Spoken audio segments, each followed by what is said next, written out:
And then it was time. All right.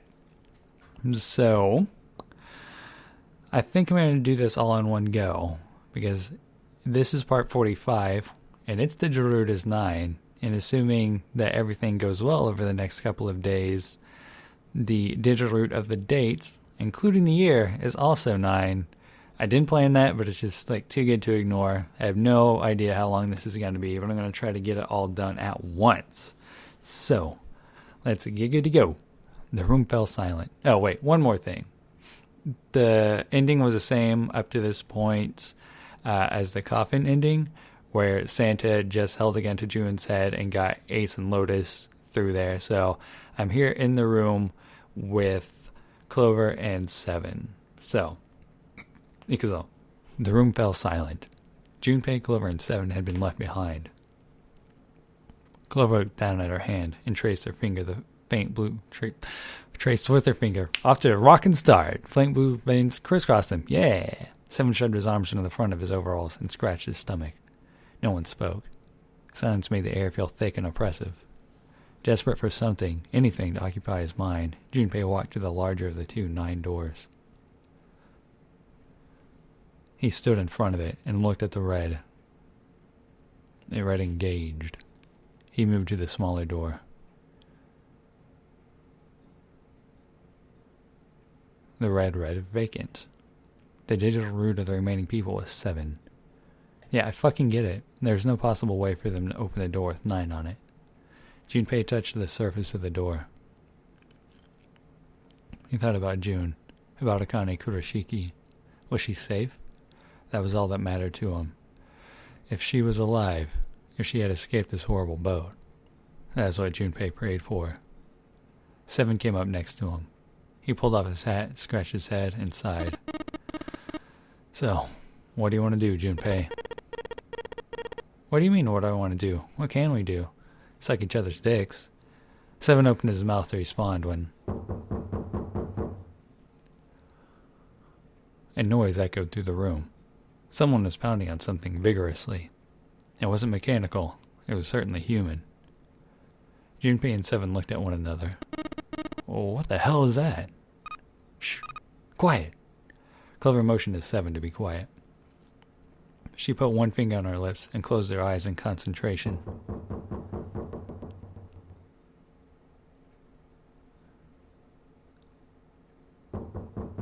The 3 of them listened, trying to determine where the sound was coming from. Where? Where was it coming from?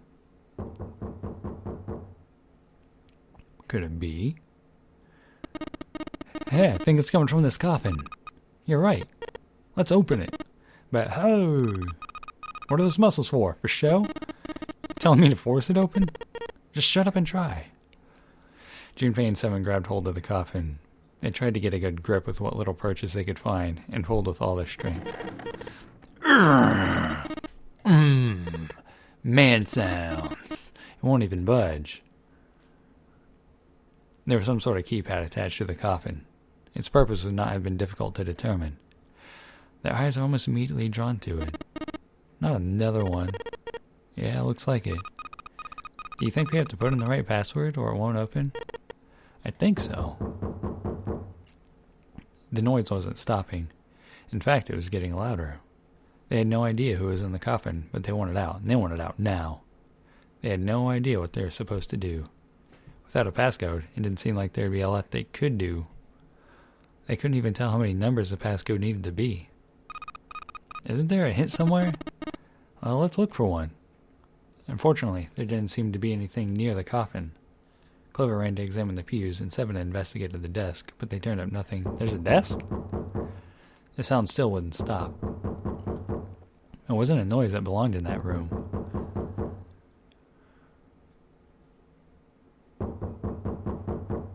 What was the passcode? What was Junpei supposed to do? How was he supposed to figure it out? He needed something.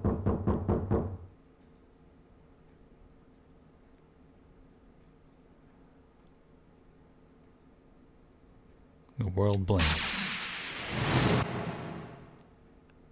Suddenly, there was a voice inside of Junpei's head. Truth had gone, and truth had gone. Now truth is asleep in the darkness of the sinister hand. Oh, is that the disc? Well, what the hell was that? That voice? Junpei was utterly and completely baffled. Huh? What are you talking about? What's up? Seven and Clover ran over to him, but Junpei didn't know what to tell them. If he told them he heard a voice, they'd laugh, or worse, think he was going insane. So all he said was, "Oh, nothing." He cleared his throat a little too loud and looked pointedly down at his bracelet. There was a pair of small buttons protruding from either side of it. Junpei pressed the buttons on the bracelet.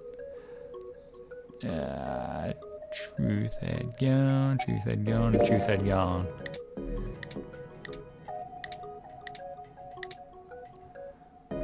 That was it.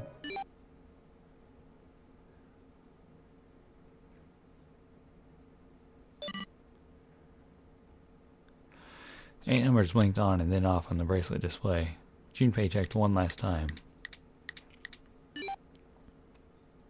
1, 4, 3, 8, 3, 4, 2, 1. Huh? Eh? Hey, what the hell were those numbers? Oh my gosh, are those... Junpei didn't answer. He simply walked straight to the coffin. He knelt down in front of the keypad, running over the numbers in his head so that he wouldn't forget. 1438341. 1438341. With trembling fingers, he punched them in.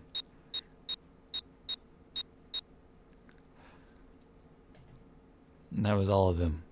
He punched the E button. There was a moment of complete silence.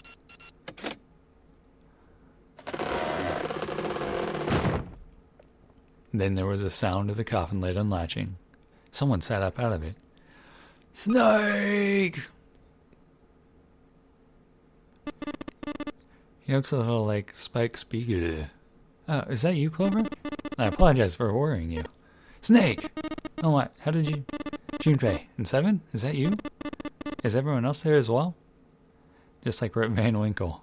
Still, it was very much like Snake to simply cut to the heart of the matter and ask. Junpei and Seven shared a wry smile. Clover's eyes were filled with tears. You're back! With a cry of joy, she leapt into Snake's arms. Oh, so cute. Choquito. Gently now. My body's still a little weak. You're back, you're back. Clover looked like nothing so much as a lost child who'd finally found her home. She cried and cried and cried. Her eyes were red and her nose was running. She hiccuped and gasped as if she were about to begin hyperventilating. You're back. You're really here. Her voice was happy, but almost desperate, as if she feared he would disappear again if she stopped talking to him. Tear after tremendous tear rolled its way down her face. Her small arms strained as she clutched Snake's body as tightly as she could. Perhaps she had to convince herself he was real. Perhaps she was worried he would be gone the moment she let go. Perhaps she simply didn't know what else to do. Oh, you're back. Come now, what's gotten into you? You're acting as though I've returned from the grave. It's not untrue. Not as though, you did. I really thought you were dead. Huh? You jerk. Idiot, idiot. Baka-chan. Clover broke into sobs so great she could no longer talk. It was a touching reunion between brother and sister. Even though Junpei knew they had little time, and every minute they waited was a minute they wasted, it felt cruel to pull them apart. Junpei and Seven sat down on one of the pews, waiting for Clover to calm down before explaining to Snake what had transpired.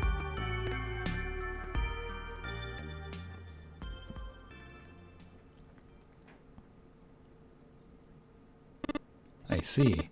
I believe I understand things rather well now, thank you. And I suppose for all of the people that were responsible for this game the first time, we got the ninth man, Ace, the guy that Ace killed, and the captain would be a plausible fourth, and maybe Zero killed him or herself. Anyway, I see. I believe I understand things rather well now, thank you. In the shower room, there's a dead body wearing my clothes. Because of that, you thought I was dead, correct? He had quickly and neatly summarized the events of several hours. Junpei nodded. You also discovered a corpse in the captain's quarters, and Santa turned on you here, in this room. Do I have it straight? Seven had been rather surprised to learn of the dead body in the captain's quarters. With everything that had taken place, Junpei had simply forgotten to mention it to him. Well then, I've got a pretty decent idea of what happened while I was indisposed, but it's still something of a mystery who did all this and why. A corpse in the shower room that looked like me, and a corpse in the captain's quarters. Why were they killed in the way they were? You don't know? No. Why would I? The guy in the shower room. We don't know who he is, so let's just call him Mr. X. Anyway, this Mr. X is wearing Snake's clothes. But you're wearing some kind of weird robes. That means someone took your clothes and put them on Mr. X. We need to figure out who that was. I apologize, but I have no idea who might have done this to me. I only just now woke up. I was unconscious during all the events you just described to me. They must have undressed me and changed my clothes during that time. Ooh, sexy time. When were you knocked out? When we split up to look for the red. Where did they get you? Do you remember? It was a small room in one of the hallways on C deck. What happened? Same thing that happened to every one of us when we were abducted. A can releasing some sort of gas was thrown into the room. I believe the gas is some sort of incapacitating agent. Oh, you think? Then that means it was 0. Looks that way, huh? There's nothing else I have to tell you. When I woke up, I was in this coffin. Junpei crossed his arms and thought. Why had 0 made Mr. X wear Snake's clothes? How had the results of that trick benefited 0? It was a mystery. Junpei couldn't make sense of it. He also didn't have a satisfactory explanation for how he discerned the key code for the coffin. Psychical research. It just didn't make sense. Truth had gone, and truth had gone. What did that mean? Did it mean anything? And why had Junpei felt compelled to push the buttons on the bracelet after hearing them? Seven had asked him about it while they waited for Clover to finish crying. He had no answer for him then, and he still didn't. All I could say was that it seemed to have been a subconscious reaction. His fingers had simply moved of their own accord. It was the only explanation that made any sort of sense, and it made almost no sense. Junpei had no idea what any of it meant. His mind was a maelstrom of mysteries, clues, theories, and more mysteries. He could barely think. And of course, Snake and Clover had been subjects in a similar experiment 9 years ago. The ability to access a morphogenic field is affected by a couple of things. First, my dick, and the other is danger. And someone did actually die. A girl. Her name was, There had been another experiment conducted on the same ship 9 years ago. A girl had died during it. Morphogenic field theory. Morphogenetic, excuse me. The 2 murders. Switching clothes. The nonary game. And whatever strange thing was happening to Junpei himself. The maelstrom in his head spat out words and ideas that disappeared back into it almost as soon as he grasped them. But as he struggled through them, Junpei began to realize something. There was something that tied all of them together. 0. He was a ringleader, the person who had trapped 9 people on a sinking ship. 0 knew everything. If they could uncover 0's identity, all of their questions would be answered. No, they wouldn't! Who was 0? Junpei had the beginnings of a theory. If he could only test it, or perhaps... At any rate, we'll have plenty of time to decipher the details later. For now, it is of utmost importance that we escape. Junpei, it was 4:30 the last time we checked the clock, yes? That means we have less than an hour. We must hurry. Hey, how are we going to get out of here? Isn't that obvious? Through the other number 9 door. Yep.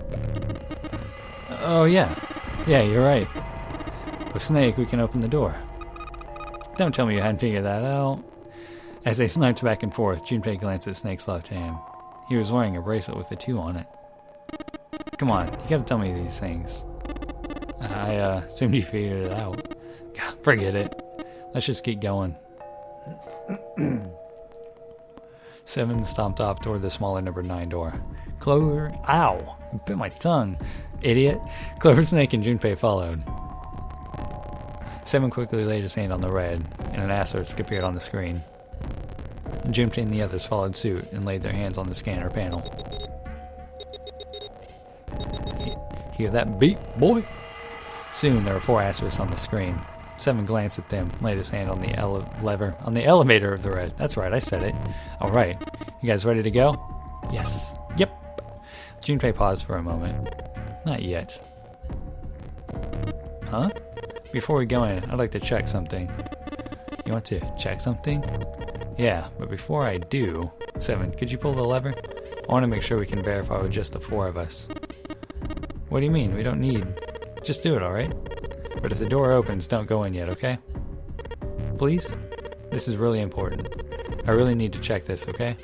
Work with me here. Junpei looked directly into 7's eyes. The older man looked back for a moment, then nodded. Fine.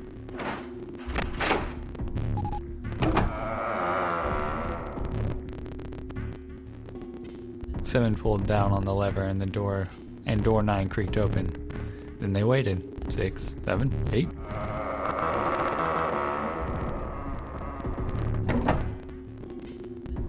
After 9 seconds, the door closed. Alright, that means the 4 of us can go into door 9. What? So? We knew that already. It's obvious. Obvious? Yeah, you're right, it is. Now what happens if we add Zero's bracelet? What? Zero's bracelet? Why don't you take it out, Clover? For a moment, Clover looked surprised, but she recovered quickly and stuck her tongue out at Junpei. So you did know I had it. I picked it up because I thought it might be useful sometime. She reached into one of the pockets of her voluminous jacket and produced a bracelet. Junpei took it from her and turned to 7. This was in the left hand of the corpse in the captain's quarters. If you look at it, you can see it's got a 0 on the face. Just make this a little easier to talk about, I'm going to call the guy we found dead in the captain's quarters Cap. Excuse me. If Cap really was 0, then I should be able to open door 9 with just me, Clover, and his bracelet. But most importantly, if you were Cap and this was your game, would you really put one of these bracelets on yourself? Anyway, let's just give it a shot. Clover, give me your hand. Okay. After he and Clover scanned the bracelets, he waved Caps over the scanner panel. Then he pulled the lever. However, the door didn't open. The red's display read error. I knew it. Now, what does this tell us? Maybe the bracelet has to be on your wrist in order for it to work? No, that's impossible. Did you see how the panel showed a 3rd asterisk when I scanned Cap's bracelet? Whether or not it's on your wrist doesn't matter. All you have to do is put the bracelet near the panel for it to register. 7 waved his bracelet in front of the scanner panel. Sure enough, a single asterisk appeared on the red. Huh. Looks like you're right. See? So what does that mean? There's only one possibility. That bracelet isn't the number 0. Is that what you're saying? That's right. Then what number is it? Let's find out. Junpei, scan the bracelet with this combination. 7, Junpei, and Cap. If this combination opened the door, then Cap's bracelet was number 6.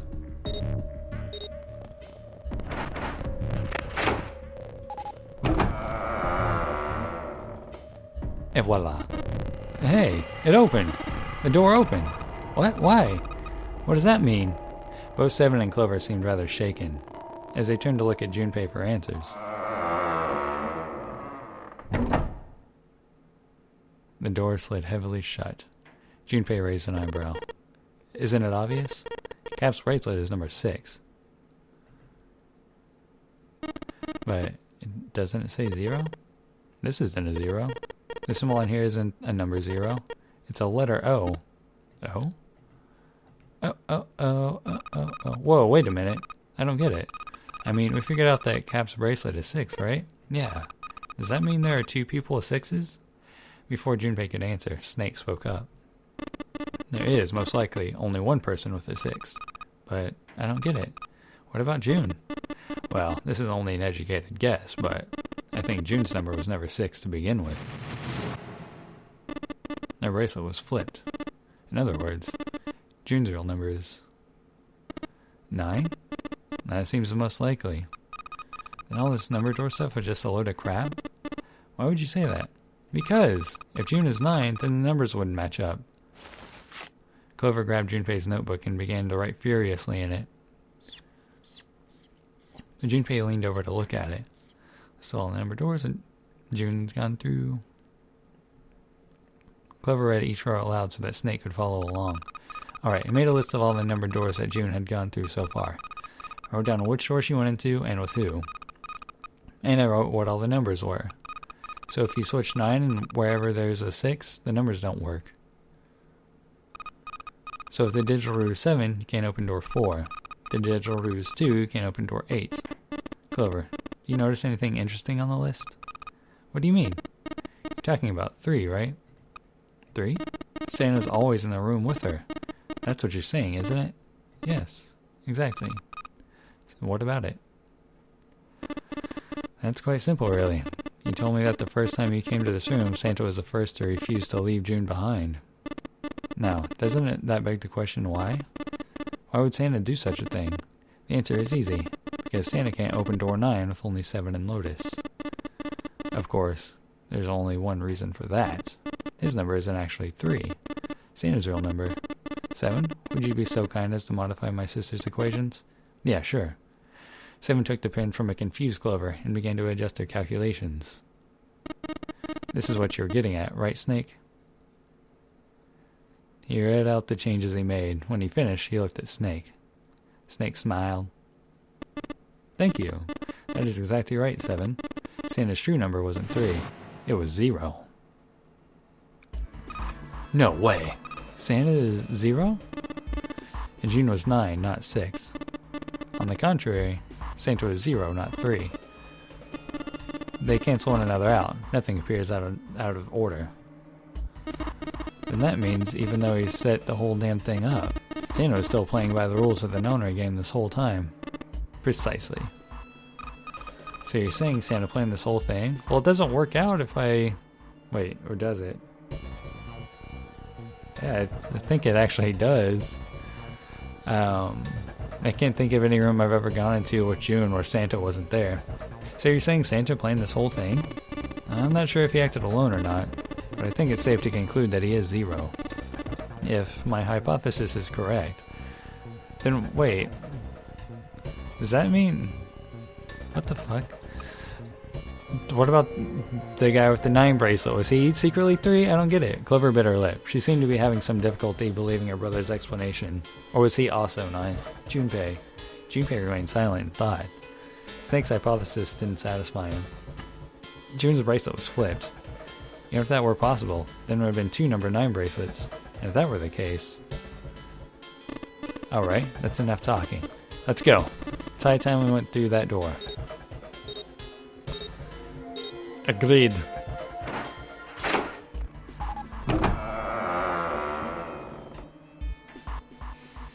Door 9 opened. They leapt through. The dead was directly in front of them as they came through the door. Quickly, they scanned their bracelets.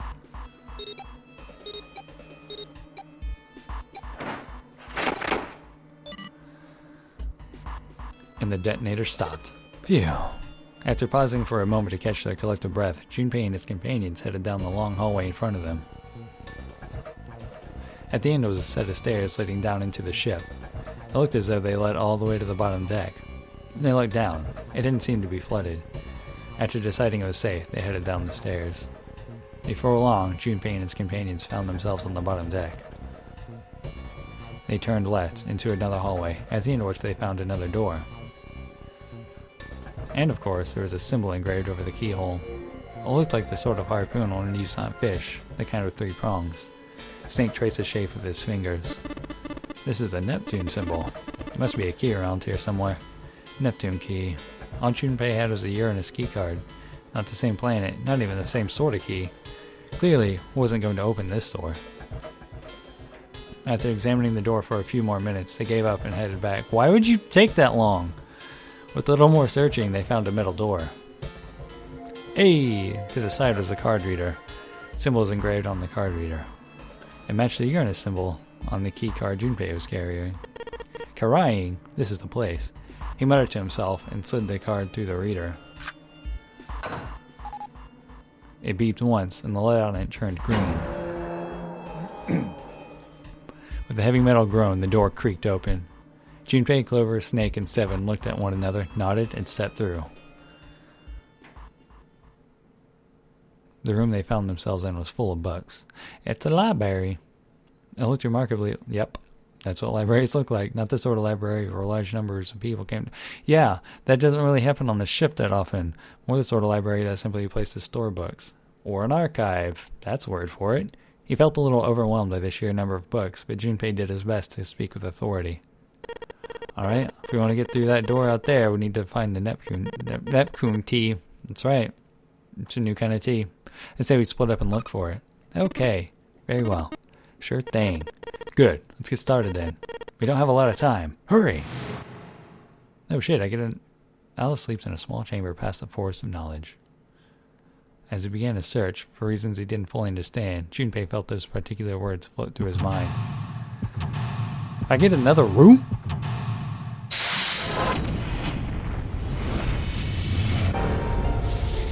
Let's solve this shit. Boop. You. There's a note on that table. Let's see the books. Huh? What does that mean? Interesting. Well, intelligence often hides itself in darkness. Have you ever thought about the pages of a book? Each page only sees, maybe 2 or 3 minutes of light before the reader is on to the next? And they spend the rest of their lives locked in darkness. Rather like myself. That's poetic. I mean horrible. Oh, don't get me wrong. I'm not complaining, not at all. I live in the darkness, yes, but that has gifted me with the ability to catch the truths others might miss. I can hear the voices hidden in the darkness, you might say. Open. What's the deal with these titles? They're all just gibberish. Hey, what if we switch them around? Switch them around? Yeah. If we move them around, maybe they'll spell something. Oh, I get it. Yeah, heck, it's worth a shot. Boop.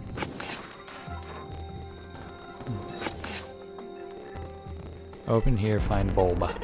How about this? It's like putting those books in the right order opened things right up. That was a piece of cake. Hooray! You did it, Junpei. I guess it turned out well enough. So the letters from the title spell out. Open here, find bulb.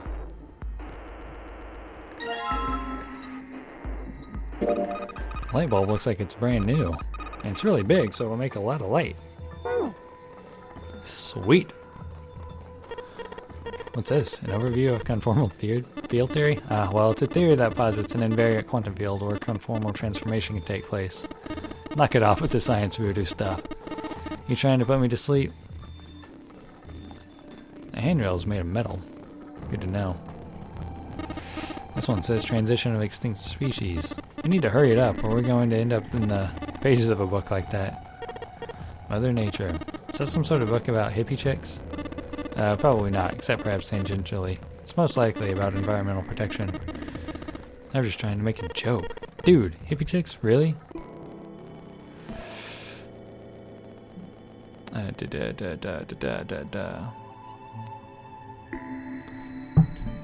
Skip it. Skippity skoo. Do you think we should hold hands where there aren't any handrails? I'll be fine. I can feel vibrations in the floor that tell me where I am. That's not what I meant. What's a picture book like that doing here? Looks like it's about Little League. It does seem a little weird that it's so different from the others, huh? Maybe you ought to take it with you? There's a baseball in this one. Come on, Junpei, let's see what's in it. I'm gonna go out on a limb here and say it's probably baseball still. Whoa! This is one of those pop-up books, isn't it? It says H-E-A-D, head. You mean like where my brain is? Or, oral sex. Just saying. I'm not afraid to mention oral sex several times in one episode. Hey, it's another one of those kids' picture books. Looks a lot like the other one we found. This one has some Native Americans on it. Hey, Junpei, take a look at this one.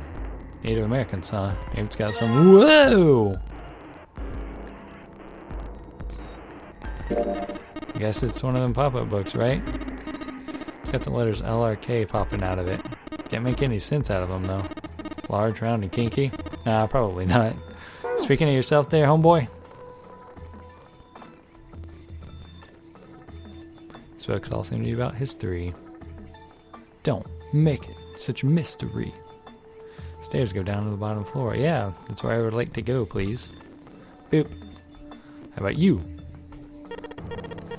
Dad kind. What the hell is this? That's a very specific type of weapon. Wasn't that the German mathematician?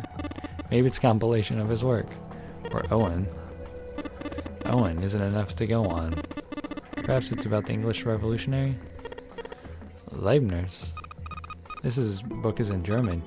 Looks like it's the complete works of something. Never heard of it. No, Snape doesn't know what it is. I don't think we'll ever know. Sheldrake. Sheldrake. Thomas Sheldrake?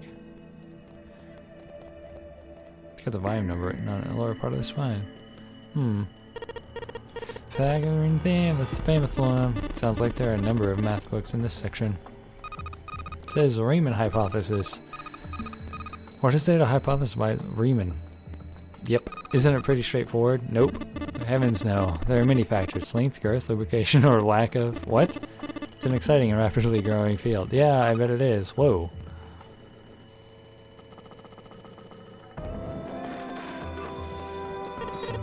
Modern Japanese literature, huh? Hey, there's another one of those picture books here. Something about the things feel kind of nice, you know? Brings back good memories. I guess even people like Seven were kids once. No shit, you little brat. Hey guys, cool it. Alright, I'm gonna take this picture book with me. Soon. It's got a magic wand on it. Okay. So what's inside? Well, aren't you going to open it? Pretty sure it's just gonna have pages inside. Smart. Whoa! Wait, can I combine them? That was an accident. Just wanted to search. Looks like another pop-up book. Book has an S, an E, a dash, and a number 5 sticking out of it. Might be impressed if I was 5. Let's see what we got here. So many books here. Wonder if this one's... Whoa, what's this? Warm? Oh? Sorry. Oh, no, I'm sorry. Hey, what's the deal with the sappy stuff? Small enclosure with 9 sides. There are 3 of these things that look kind of like music stands. Okay, how about we try putting these picture books on the stands? Then...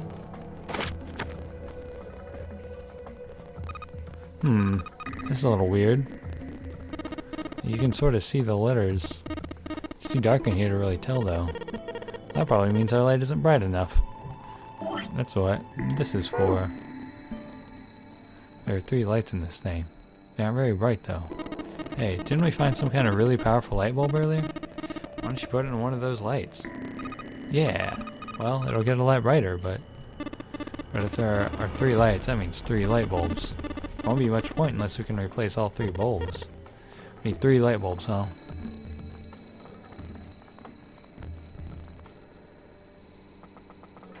What's this?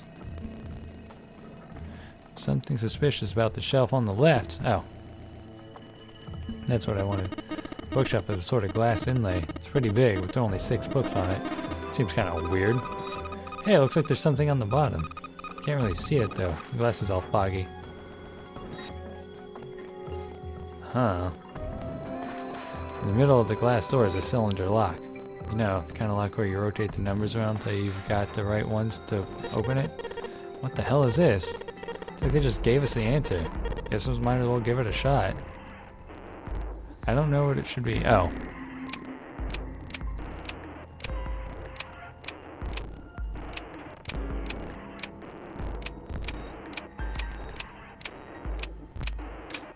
Yay! You did it, Junpei! Yay! I don't know why, but I don't really feel particularly happy about being praised for that. Whatever. At least the lock's open now. Let's see if we can get it open, alright? Yep.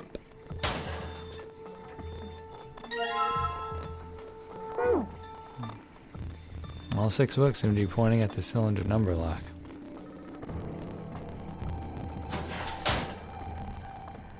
Well, I guess the only other thing is this.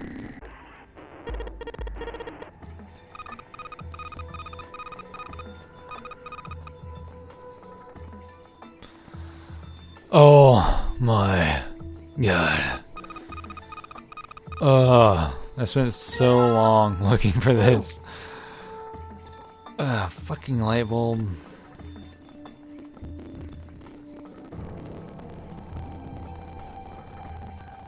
Right, so 3 lights in here. Couldn't change these bulbs. Now this should...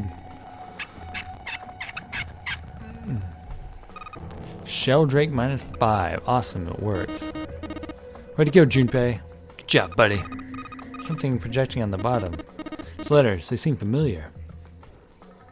Or is that Sheldrake -5 or Sheldrake -5? This one? So Sheldrake on the spine of this, but it's got the volume numbers written on the lower part of the spine. Yeah, so what am I supposed to do with this? There wasn't anything else in this whole room. Sheldrake, Okay. Right, awesome. Oh, I had to click on it. Sheldrake 5. Sheldrake. Junpei read the text out loud. I think I saw the rest of this collection somewhere. Yeah, I think it was somewhere around here. Let's go take a look. Okay. Seven and Clover walked off, leaving Junpei and Snake behind. Have you heard of him? Sheldrake, I mean? Junpei grinned. Hell nah. Yeah, Lotus told me about him. There's a British biochemist named Sheldrake. He had a rather interesting theory. The theory of morphogenetic fields, which relies on the theory of morphic resonance. Really? From Lotus, huh? Well, Clover also said something to me about that stuff. She did? Yeah, what was it? The ability to access a morphogenetic field is affected by a couple of things. The first is epiphany, and the other is danger. Which is more danged. That girl. I told her not to tell anyone. You did? Why? Junpei's eyes narrowed. Look, man, I didn't push it because we're in a hurry, but I'm kind of sick of this. How about you just tell me, okay? Tell you what? Don't give me that. About the experiment. Snake's shoulders slumped and he shook his head slowly. He'd finally given up. Very well, fine. I'll tell you everything. But not here. Let's move to the top floor. Junpei nodded. With that, they climbed the stairs to the top floor. We're gonna have fun with that coat rack? Snake was silent for a moment after they arrived, then finally crossed his arms and spoke. Suppose I might as well start by telling you why I kept quiet, and why I made sure Clover did as well. To be honest, the explanation is quite simple. Zero told me not to. I had a little choice. He didn't walk up and tell me, of course. He gave me a message engraved on a card. Snake reached into his sleeve and pulled out a small, stiff piece of paper. It looked a good deal like the one he'd shown everyone on the central staircase. So you had 2 cards? No, only 1. Huh? What do you mean? I thought that card just had some rules for the Nonary game on it. Yes, it did. And those were the rules I read you. However, they were not the only thing on the card. There was something I didn't read. Well, perhaps I should say, there's something I couldn't read. And that was... Tell no one of the events that took place 9 years ago. Tell and activate your sister's detonator. Oh, well, Snake nodded. Well, what about Clover? Did she get a message from Zero too? I don't believe she did. But doesn't it strike you as strange that Zero would shut my mouth but not hers? Yeah, it does seem a little weird. To be on the safe side, however, I've told her it is best not to tell anyone. Still, apparently she told you. That girl. What's wrong with her telling me? I figured some stuff out with the things she told me. I mean, looks like the whole activator detonator thing was just a bluff. She's prancing around downstairs happy as a clam now that you're back. Snake glanced down at Clover and Seven, examining one of the bookshelves. That's very true. I decided I can trust you. I decided to tell you the truth. The chance that Santa is Zero is very high. I feel I can assume Santa doesn't have the time to observe us at the moment. And at any rate, even if he were here, I very much doubt he would kill us. Why not? Clover told me about the 4-leaf clover, about the words. If he knew about that, then he was in my group during the first experiment. I'm sure of it. He wouldn't kill us, no matter what the situation was. Snake paused and cocked his head, as though he was listening to something very far away. His face looked dark, as though something was weighing on him. Hey, Snake? Junpei wasn't quite sure what to say. Snake turned and looked at him. Yes, I know. You want to know what happened during the experiment? Yeah. How much do you know? Junpei relayed to Snake everything Clover had told him. The morphogenetic field and the experiments 9 years prior that had dealt with it, how the experiment had taken place simultaneously at 2 locations, one being on the ship and the other being at a building in Nevada, how they played the Nonary game. He told him everything. And finally, he told him how a girl had died during the experiment. Oh, she told you all that, did she? Snake looked down. His face was tight. A slight tremor shook his body, and he tried to hide it. He was putting on a good front, but even Junpei could tell that he was holding back something deep and powerful. He made as if to brush something from his face and looked up at Junpei. At any rate, I now know how much you've learned. All that remains is for us to determine is who did this and why, right? Yes. Can you tell me what happened? Snake nodded slowly. The people that organized the initial experiment were from a company called Cradle Pharmaceutical. There are 4 of them running the show. Gentaro Hongo, Ace. Nagisa Nijisaki, who I suspect is 9. Teraaki Kubota, probably the guy killed in Snake's place. And Kagechika Musashiro, probably the guy in the captain's quarters. Hongo is the CEO of Cradle Pharmaceutical. Nijisaki was his right-hand man, and he did the lion's share of the planning. He would be the guy killed in Ace's place, or in Snake's place. Kubota led the company's research and development division. He was the one... No, number 9, probably. Musashiro was their majority stockholder, and he was the captain who got killed. It's all coming together. It was these 4 people who planned the initial experiment. Let me simplify it for you. Hongo designed it, and Nijisaki put it all together. Kubota developed the technology required, and Musashiro provided the cash. So it's Hongo, Nijisaki, Kubota, and Musashiro. Junpei couldn't shake the sense that he had heard those 4 names somewhere before. Of course, more than 4 people were required to conduct an experiment of this scale. To that end, they organized a top-secret team to assist them with the research. All in all, they gathered 10 people or so. Those 10 completed their team, and they were able to begin the project. They named it the Nonary Project. The purpose of the experiment was to research the prospect of controlling a human mind through sheer will. The vessel, I suppose you could say, for the control was a morphogenic field. Mispronouncing words. Why did the glycerin suddenly begin to crystallize? Why did the crystal structure of EDT undergo a sudden change? Why did the rats improve their puzzle-solving skills with each generation? Experiments with humans produce the same results. The more people who knew the answer to a question, the more people there were who could answer correctly without having seen the problem before. Why? How? The answer is that the shape of the answer has been stored in a field invisible to the naked eye. And through that field, the resonant event transmits information related to that answer. That's essentially the idea behind morphogenetic fields. But that's just a theory. Can't bring yourself to believe it? Not really. Let's say someone killed another person because the devil told them to do it. Whether the devil exists or not has no relevance to the murderer. They believe the devil exists. Whether or not he does is immaterial. So what matters here is that Hongo believed in the morphogenetic field. Snake nodded. But I still don't get it. You said they wanted to figure out how to control people, right? That is what you were saying? Yes. So how are you going to do that with the morphogenetic field? I'll keep it simple. Let's suppose 10,000 people have solved a certain problem. The chance of you knowing that answer, even if no one has told you, will go up. Let's have another example, shall we? Say 1,000,000 people were to do a handstand right now.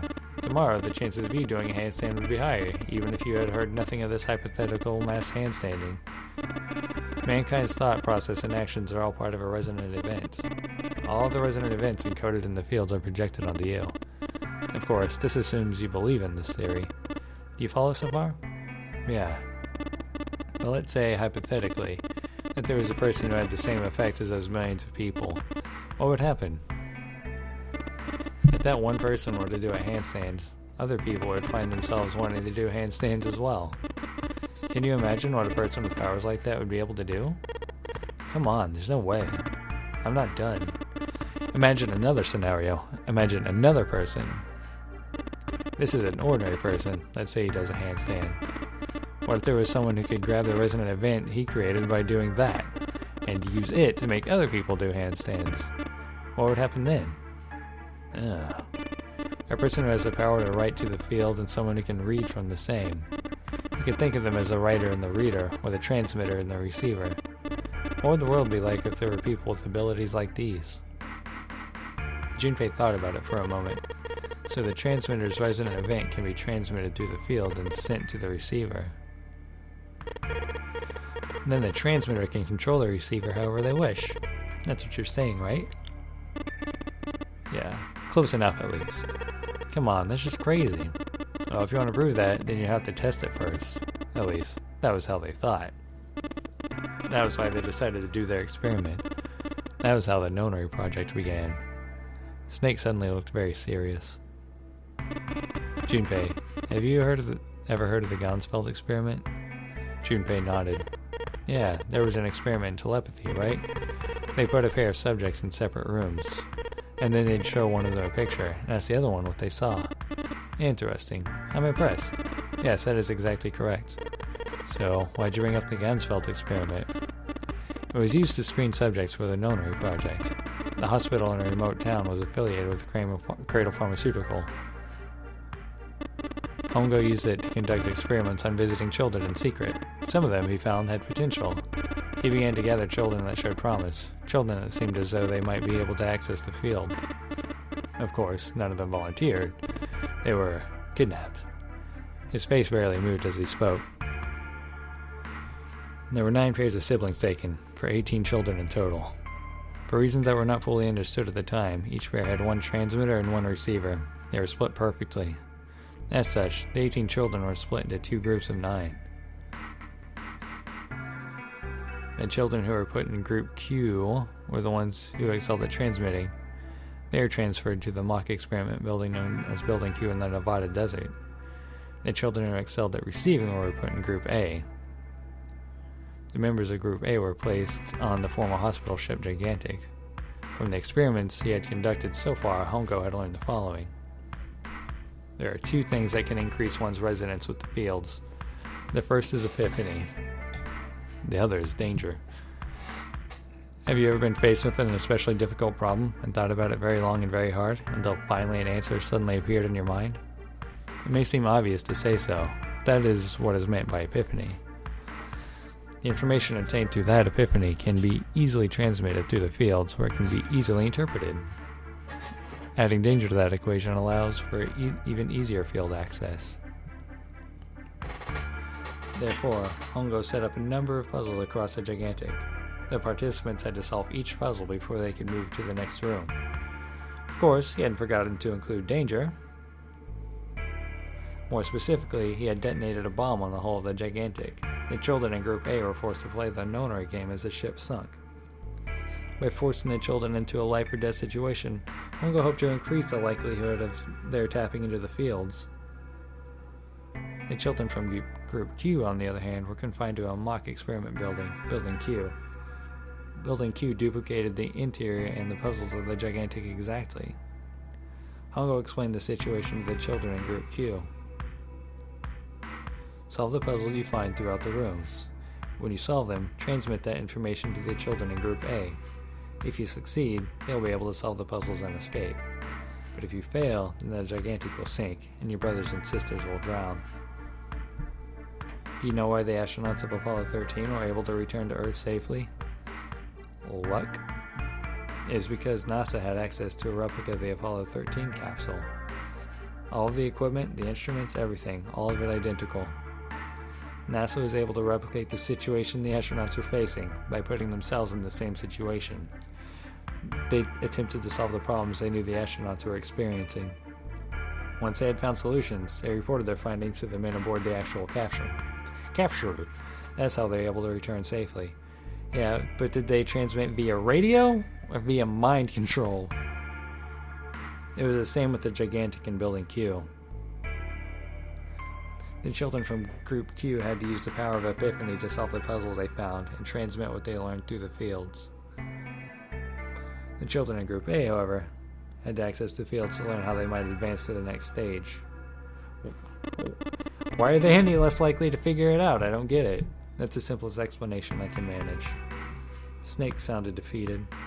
His half-hearted attempt at derision served only to show how much the story had affected him. Just as Junpei was about to speak. Hey, Junpei!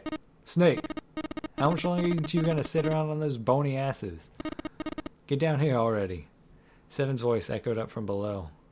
Snake took a deep breath and blinked rapidly, as if just waking up from a long nap. He did. He's right. Let's go, shall we? We don't have much time. We need to get out of here, and soon. Snake headed for the stairs, but Junpei put out an arm to stop him. Hold it. There's one more thing I want to ask you. Are you sure that there were 18 kids? Why? Well, I thought it was only 16. Oh, yes, that was what they said on the news, wasn't it?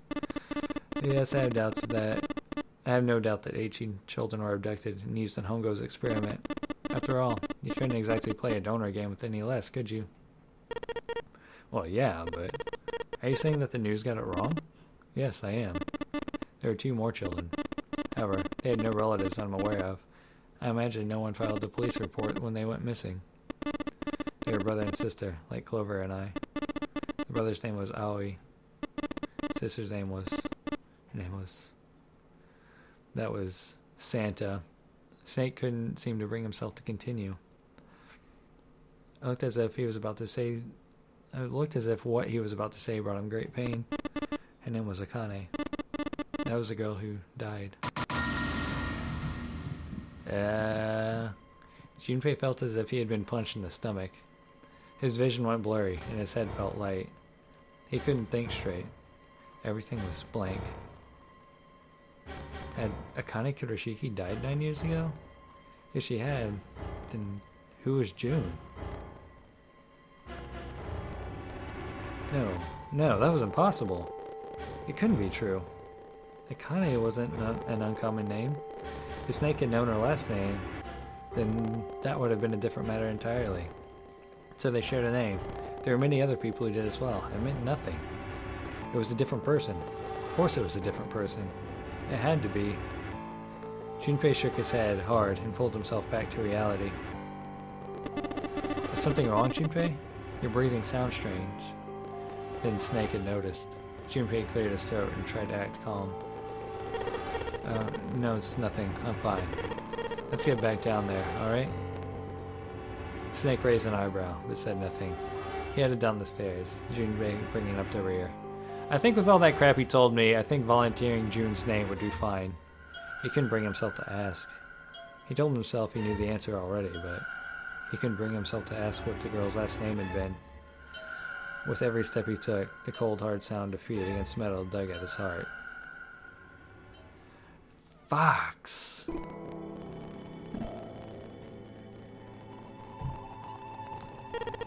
Sheldrake. This is it. This is what the shadow picture was pointing to. So what, they just sat around with their thumbs up their asses for the past 15 minutes? But didn't it say 5 at the end of the shadow picture? Yes, I think we need to find the 5th volume.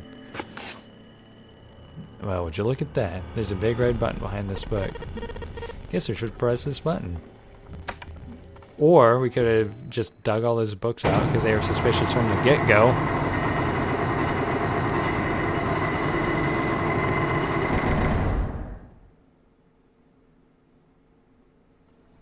Fascinating. What was that sound? It sounded like something really big was moving. It came from the top floor. Alright, let's go check it out! And that is exactly what we're going to do.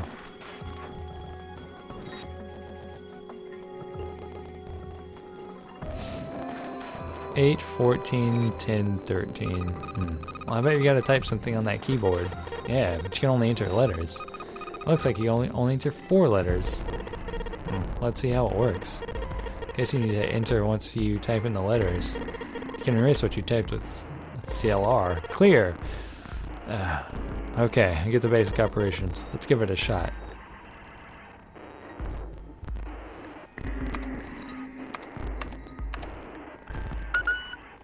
No.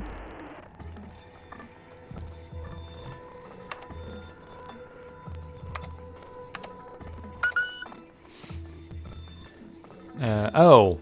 Is it hex again? Alright, so it's 13. D. E. A. Dead. Oh, fuck you.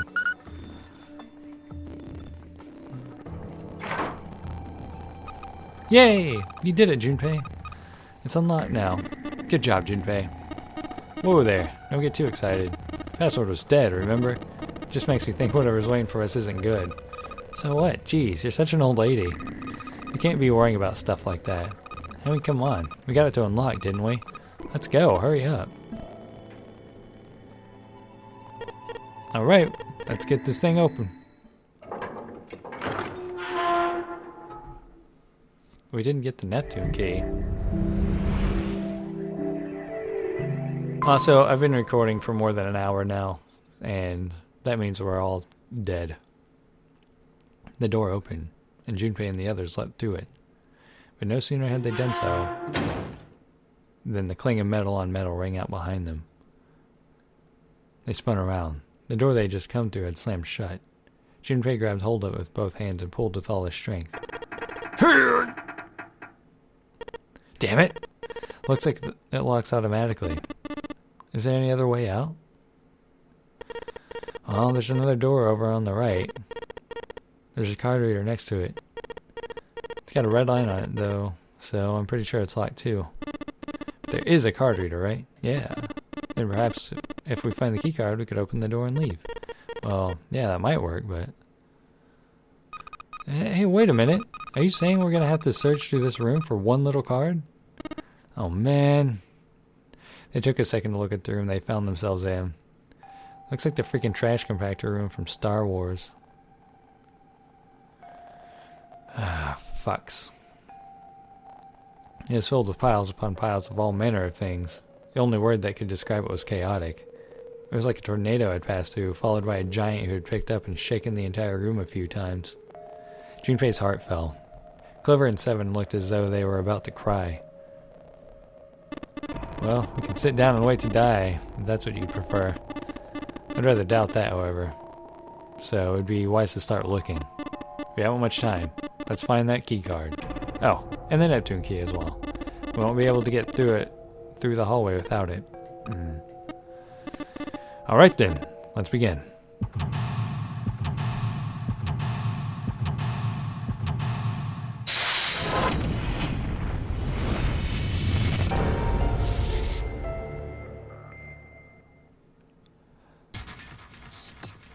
True that.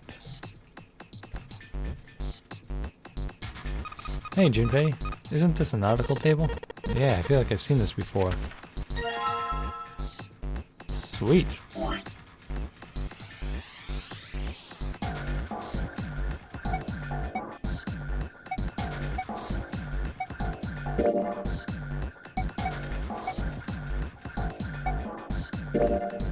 Nautical table from the study. Okay. Look, Junpei, the rest on here looks like Elvis's face. Yeah. How exciting. Pipe, great. The screen is huge. Wonder why it's blue. Maybe if I touch it. There's something on the screen now. What's this? There are 15 cells here with numbers and letters in them. Let me see that. Ah, I see. When you touch a cell, the ones next to it turn on or off. You just gotta use that to make all cells on the right and the bottom green. Hey Junpei, found this piece of paper under that thing. You wanna take a look at it? You think this might have something to do with the puzzle? This piece of paper Clover gave me. There are a bunch of numbers and letters connected by equal signs on it. Just like she said, this is probably related to the puzzle on the screen somehow.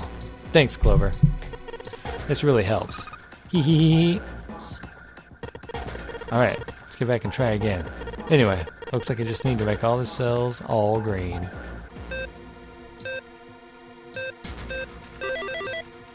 Okay, a bunch of random clicking did it.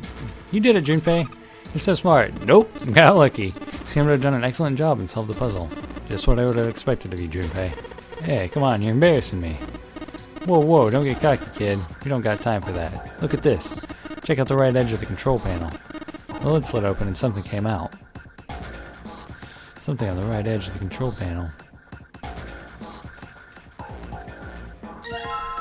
Cross emblem. Metal plate shaped like a shield. There's a cross engraved on it. Hope I remember to edit this. It's a pipe. There's a cabinet underneath it. Aha. Alright, I put the emblems into the 4 indentations on the desk, but... Huh? Nothing's happening. Wait, what's Snake doing? Feel symbols engraved just above each indentation. In the upper left is a steering wheel symbol. In the upper right, the cross symbol. In the bottom left, a mysterious circle symbol. And lastly, a waffle pattern is engraved near the bottom right indentation. Additionally, each symbol seems to have been given a number. 1 steering wheel, 2 cross, 3 circle, 4 waffle patterns. Perhaps we need to insert the emblems in this order? That order, huh? Gotcha. This monitor is part of this machine. It's really dim though. It's got a map of the world on it, but I can barely see it. Sliding panel, just like the last one. There's a plate with an emblem engraved on it here. Junpei, looks like there's a compass there. Ah, now I get it. What do you mean? I guess you weren't there, Clover, but I solved a puzzle like this one in the wheelhouse. I think I just need to do the same thing here. Same thing? The important part is that the nautical table we just found. I just have to match up the directions on the compass with the lines on the nautical table. I used the steering wheel in the wheelhouse, but this time I think I'm gonna use the wheel attached to the side here. Okay, then show me, now. But of course. Maybe I ought to run through the instructions. This looks like it probably works the same way as the steering wheel in the wheelhouse did. If I just touch the directions I want to turn, the compass will turn that direction. I just gotta press stop when the compass is pointing where I want it to. I think something will happen if I can do it right. Alright, let's do this. Oh my goodness. Okay, so first south.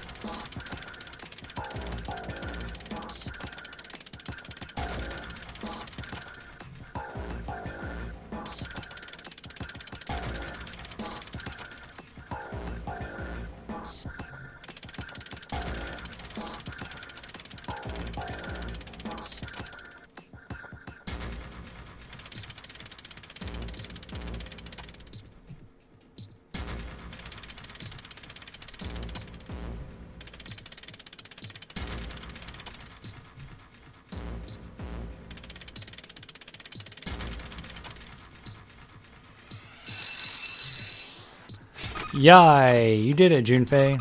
Good boy. Who's a good boy? Well, it's me, Clover. I'm a good boy. Hey, you don't have time for screwing around right now. Check out the right side of the monitor. It's kind of slid open and something came out. Oh yeah, I heard a noise too. You know that big box in the hall by the exit? I think it made a noise. Like something unlocking, you know? A noise, huh? There's some monitors hanging down from the ceiling here. Let's see what happens when I... Whoa! Well, now we got something on the screen at least. Huh? What's this? Oh, wait a minute. I saw something like this when I figured out that Morse code puzzle back in the communications office. Morse code. Yeah. The dots on here look like dits for Morse code. There are 2 dots on the first line, 4 on the second, and 1 on the last. Ah, I'm afraid I don't understand. Perhaps I should give it a shot anyway. Alright, I'll try. Before I do that though, maybe I ought to run through the instructions. If I just tap the button, it'll enter a dit. If I hold the button down, it'll enter a da. Once we enter our answer, it'll automatically determine if it was the correct answer or not. Alright, let's do this!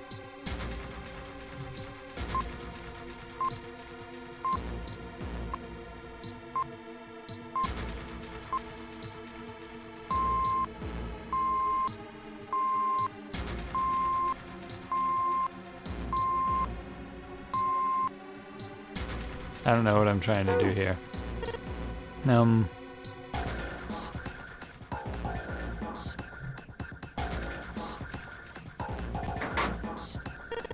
There's something written on these pieces of paper.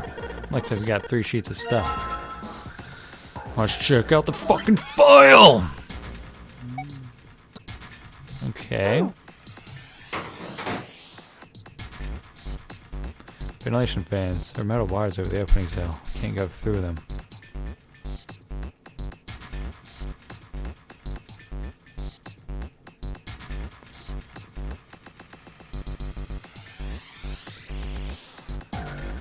There are piles of crap everywhere. This is a pretty impressive mess. Try and search every one of these. We're going to be at it till the cows come home. Well, that doesn't seem too bad. We'll have to go bring them in ourselves then. Don't you get smart with me, kid. Oh, how about we deal with this area later, okay guys? Maybe we should try something more promising?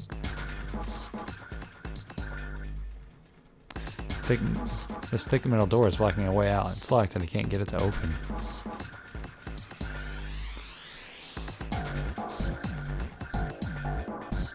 These monitors hang down from the ceiling. Each screen shows a room on the ship.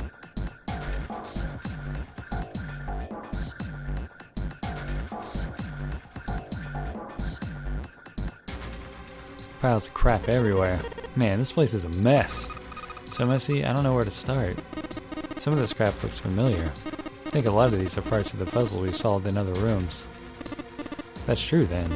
This room could be Zero's laboratory.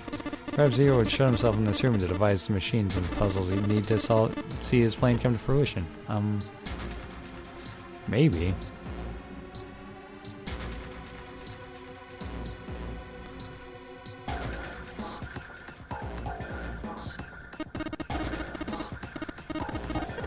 Yeah.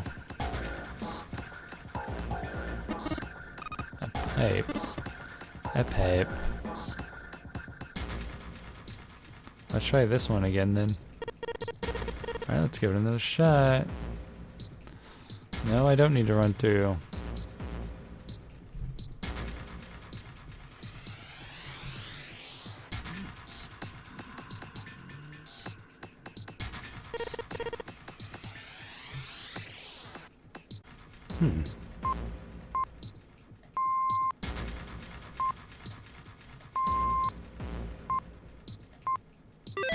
Holy crap. I see. It seems you have solved the puzzle, Junpei. Excellent work. The answer was ice. How did you know? All I had to do was listen to the sounds the machine made. After that, it was a trivial matter to decode them. Ah, yes. I believe I heard a noise from somewhere on the right of the device after you solved the puzzle. It sounded rather like something sliding open. You see anything that could have made that noise? Yeah, that's true. Ah, yes. One more thing. I hear a noise from the back of this device. Rather like a metal striking wood or something similar, I would say. Well, it's something we need to consider ourselves about. I disagree.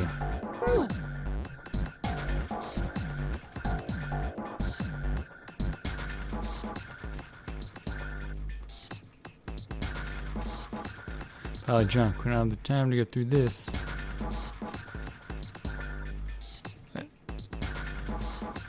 Metal shutter looks pretty sturdy. It's framed with black and yellow warning stripes. Alright, let's open it.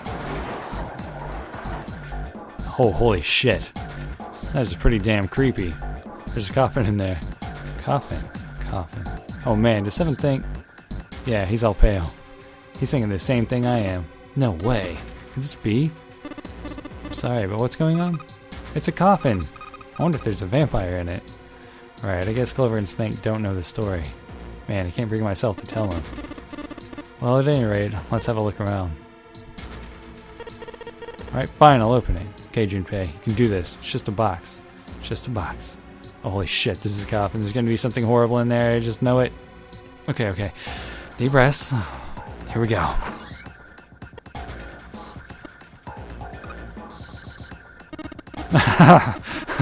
Oh man, there's nobody in there. Shit, I can't believe I was scared of something like that. What do you mean nobody? Were you expecting someone to be in there? It's a long story. Ask Junpei about it sometime. Huh? Well, just like Seven said, there's nobody in there. There's something in there, though. Well, two somethings, actually. What's that? Oh, thank you, dear, sweet, beautiful black baby Jesus. There are two things on the bottom of the coffin. Looks like we got a plate with an emblem on it and the Neptune key. Yeah, we finally found it. Now we can get through the hallway. That's correct, Clover, but we do need to get out of this room first, you know.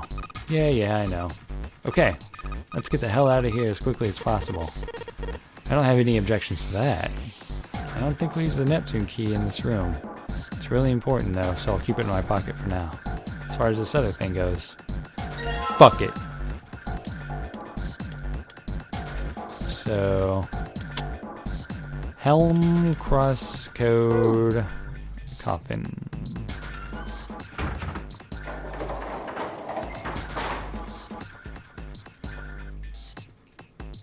Oh. Put the emblem in the indentation. Nothing's happening. Indentations are number 1 through 4. They are symbols for a steering wheel, a cross, a weird circle, and some kind of waffle pattern engraved on here. Oh, come on. I just dropped the emblem of the steering wheel in here. Whoa. Well, now I've got something on the monitors at least. Well, what's that? Looks like some kind of puzzle. I wonder if these are the rules. Here, I'll read them to you. When you touch a numbered area, that area will be selected, and it will turn blue to indicate this. Touching a numbered ball after selecting an area will cause the ball to move to that area. However, you cannot move the red balls. You can only move 3 to 5 balls into a single area.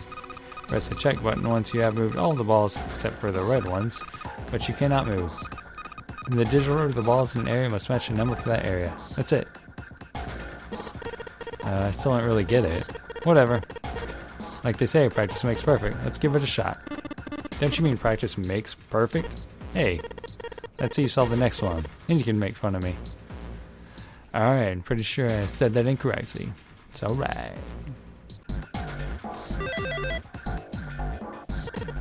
Okay, this is it, right? But nothing's happening.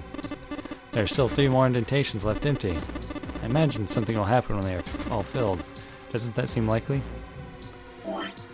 I guess so.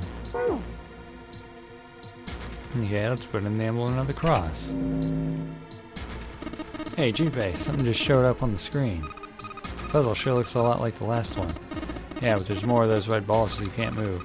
The numbers for each area are different too. Looks like it's got the same rules as the last one though. You sure you don't want to double check that? Nah, I'll be fine. If I get confused, I can just look at the screen over there, right? Anyway, like they say, a picture's worth 100 words. 1,000 words. Let's give it a shot.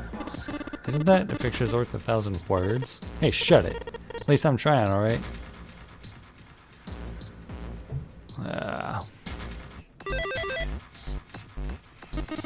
That's awesome, Junpei. There's only 2 left now. You can do it.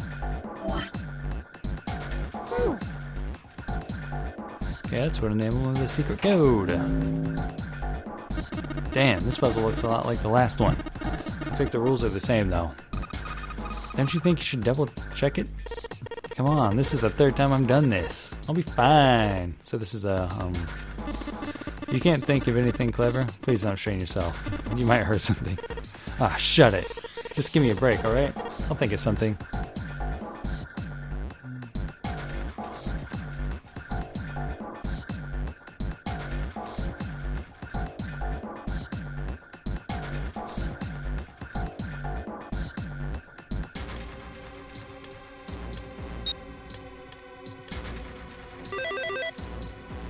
These are getting easier. Excellent work, Junpei. I've only got 1 left. I can see the light at the end of the tunnel. That was ironic. Because you can't see shit, you blind mother...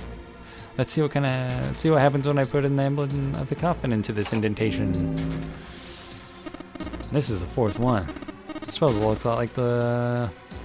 Fuck. This puzzle looks a lot like the last couple. I think this is probably the last one. Yeah, me too. I don't have any more emblems. Once we solve this puzzle, I'm sure something will happen. Alright, I'll solve it in no time. Okay, I'm gonna cheat. I don't care. I misunderstood the rules. That was rather easy, huh? Where did that noise come from? Underneath the keyboard. Way to go, Junpei. You understood all the questions. No, I didn't. I totally, I'll cop to that. I solved every puzzle on my own up to this one. Damn, Junpei, good job. Hey, did you hear something just now? Yes, I heard that as well. From the bottom left corner of the desk, I believe. There's something in the drawer. A picture. In the drawer was a single picture. He picked it up. It was a photograph of 4 men. A collection of rotten assholes. Involuntarily, Junpei's eyebrows shot up. He'd seen 3 of them before. On the right was a man with a mustache. The same man they'd found murdered in the captain's quarters. Dun dun! He'd been wearing the O bracelet when they found him. Second from the left was a man wearing glasses and a doctor's coat. He was the ninth man, the one who'd worn bracelet number 9. He had gone to the door 5 alone and met an unpleasant end. Finally, the man on the very left, the man in the pinstripe suit. He does look pretty fly. Oh man, that's Ace! Yeah, I guess it is. No doubt about it. Seven and Clover had come to peer over Junpei's shoulders. But what did it mean? What was Ace doing in the picture? Perhaps more importantly, why were the ninth man and Cap in it as well? As Junpei looked closer, he noticed the expression on each man's face. Their smile suggested that they were close, at least to some degree. But why? How? What was the relationship between these 4 men? Snake's voice broke into Junpei's thoughts. Say Ace is in that picture? Yeah. It doesn't look like it was taken recently, though. Ace, the ninth man, and Cap all look about 10 years younger. Ah, so the ninth man and the man you found murdered in the captain's quarters are also in the picture. Yeah. Is there anyone else? Or are there only 3 people in the picture? I'm afraid I can't see it. No, there's one more guy. Cheeky prick. He's got kind of long hair. He looks smart, but a little cold. He's the only one I don't recognize. Snake knit his eyebrows. What's the date of the photograph? He doesn't have one. Did you look on the back? The back? Yeah, the reverse. The other side. Junpei flipped the picture over. There it was. To be precise, it wasn't a date, but it was certainly significant. He read it out loud so that Snake would not be left in the dark. Praying for the success of the Nonori project with Nijisaki, Kubota, and Musashido. Nonori project, Nijisaki, Kubota, Musashido. Junpei immediately flipped the picture back over. That meant the 4 men in the picture had run the Nonori game 9 years ago. Only Hongo had not been mentioned on the back, which, Junpei felt, meant he had written those words himself. But what had surprised Junpei was not this revelation, but the fact that it felt nothing like a revelation. It felt obvious. That their true identities did not come as a surprise was what Junpei found most surprising. Why then? Why wasn't he surprised? Junpei had just discovered that Ace had run the Nonori project, but he felt no spark of excitement or surprise. Nothing. It was almost as if he'd already known. Ah, of course. I understand now. Junpei looked over at Snake. In his own confusion, he had missed the dark look on the other man's face. Ace was the CEO of Cradle Pharmaceutical. He was the one who invented the game 9 years ago. He was Gentaro Hongo. Ace's Hongo?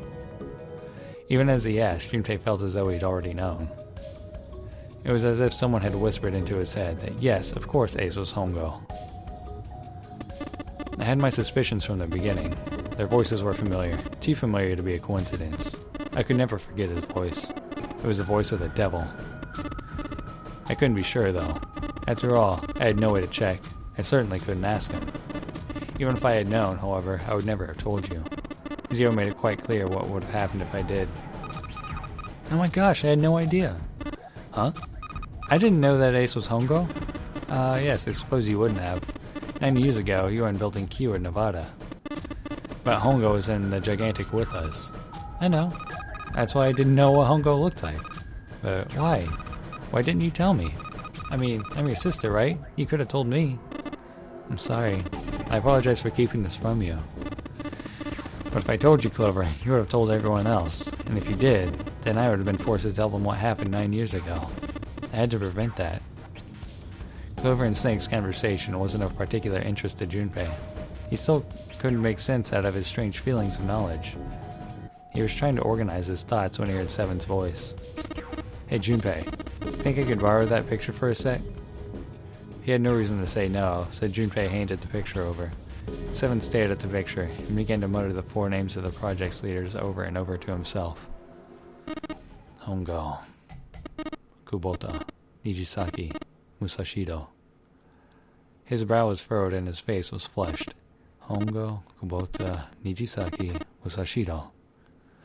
He chanted their names to himself, pacing back and forth across the floor. Hongo, Kubota, Nijisaki, Musashido.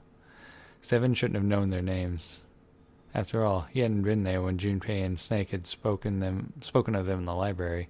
They are on the back of the picture, asshole, and we did just say Hongo right now. But as Junpei watched him pace, it was clear that he did know them. Hey, Seven, do you? Shut it. Just be quiet. His eyes were red, and Junpei could see sweat beginning to bead on his forehead. I'm this close to remembering. This close. He was sweating heavily now, but his lips were dry.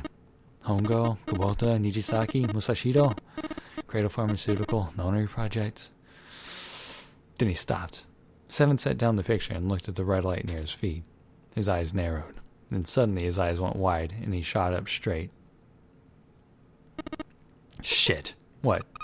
What's wrong? Holy shit. This is nuts. What's nuts? I remember. Remember what? Everything. Everything? Yeah. I remember all of it. My memory's back. I remember what happened before I got snatched. Seven's voice was filled with excitement. Shock and excitement had frozen Junpei in place, along with Snake and Clover. Let me tell you what happened. Seven hastily drew a shaking hand across his mouth and began to speak. Like Snake said, Ace is Hongo. From the right, the other three, Musashido, Nijisaki, and Kubota. Musashido was the man with the cash. Nijisaki was Hongo's right-hand man, and Kubota developed the actual technical details of the experiments. Realization began to dawn on Junpei, along with a pressing question. How do you know all of this? Come on, man, I told you. I finally got my memory back. No, that's not what I mean.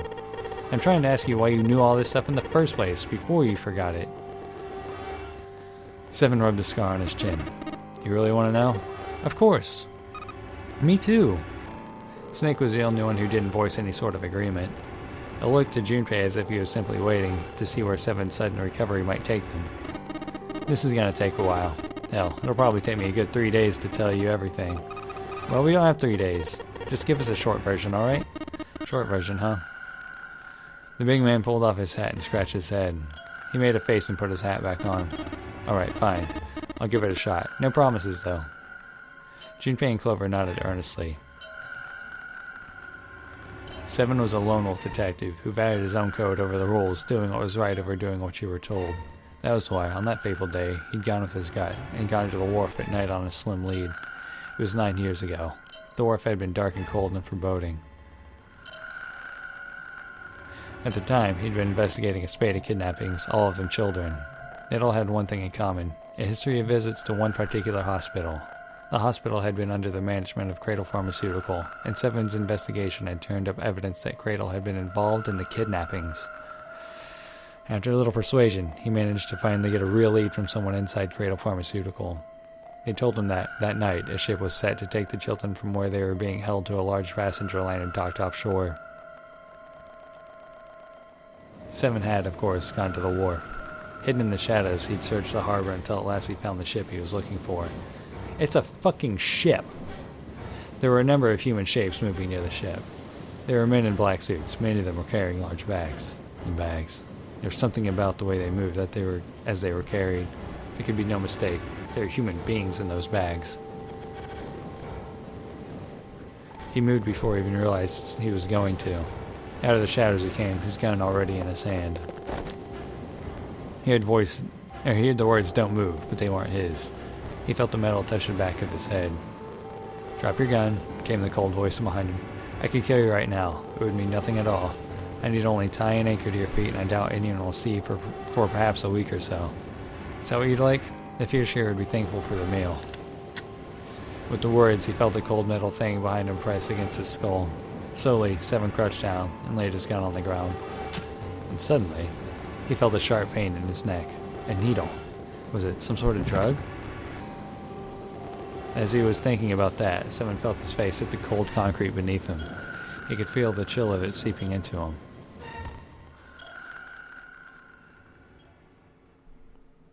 Ah, damn it. Shit, my head hurts. Seven woke to find himself lying on a hard floor. He twisted his neck to peer around the room. Where am I? Looks familiar. There's a small shabby bed, a dirty sink. Everything a growing boy needs. A toilet stall, no privacy of any sort. As a cop, it was a place Seven had seen all too often. I'm in a cell, huh? Kept you waiting, huh? Opposite the toilet was a door set into the wall. Seven struggled to his feet and hobbled toward it. Dun-dun-dun, gave the door a good shove, then another. He tried pulling it. And it worked. He managed to get out and went about his day. Oh, wait. No, it didn't open. Well, that's about what he'd expected. It wasn't likely that someone would put him in a cell only to leave it unlocked. He threw himself against the door a few times, but to no avail. I knew it.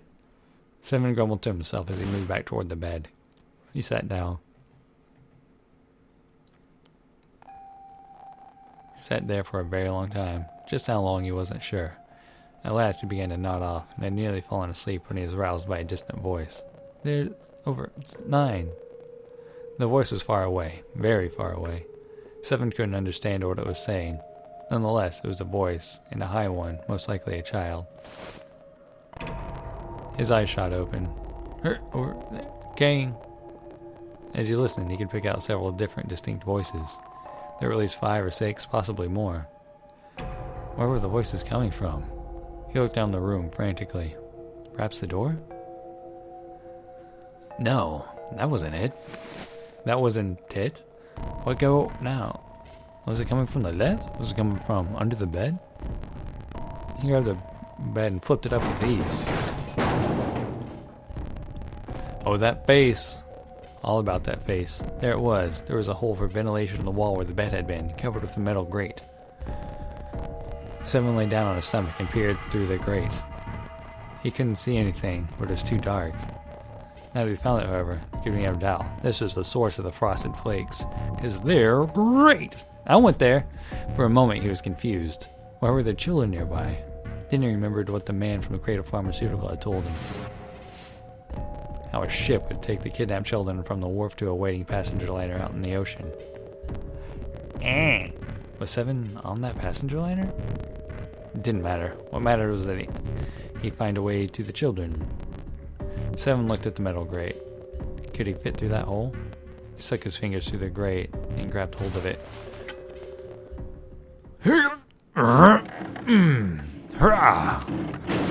Finally, he was able to force something open. Yeah, how'd you like that, you son of a bitch? Take that, grate. I hope he doesn't have a mustache. The dark square sat before him. Seven wiped the sweat from his forehead and crawled inside. The first section of the duct was small. Seven could do little more than wriggle along his belly. After time, however, it got a little larger, and even someone as large as Seven was able to crawl along on his hands and knees. It felt like he'd grown from an inchworm to an insect. Not much of an improvement, but it was better than nothing. He began to wonder where the duct would take him when... There was a thunderous sound, like a massive metal door slamming shut. Then he heard a voice. Warning, warning. Emergency incineration command has been acknowledged. Automatic incineration will take place in 18 minutes. Please evacuate the incinerator immediately. Repeat, emergency incineration command has been acknowledged. The voice wasn't harsh, but something about the calm with which it spoke made it even more terrifying. Seven wasn't sure what it meant, but incinerator certainly didn't sound good. Then, almost as if to confirm his suspicions, he heard a chorus of young voices. No, help me! Many of the voices were simply screaming in terror, mixing with one another to create a single horrifying howl. Damn it! What the hell is going on here? Seven began to crawl along the duct as fast as his arms and legs would carry him. The noise he made was tremendous, but he was long past caring. A few moments later, a metal door appeared on the left side of the duct. Seven could hear the screams of the children from the other side of it. This was it. He grabbed hold of the handle and threw the door open. The old metal gave way easily before his onslaught. What the hell is this place?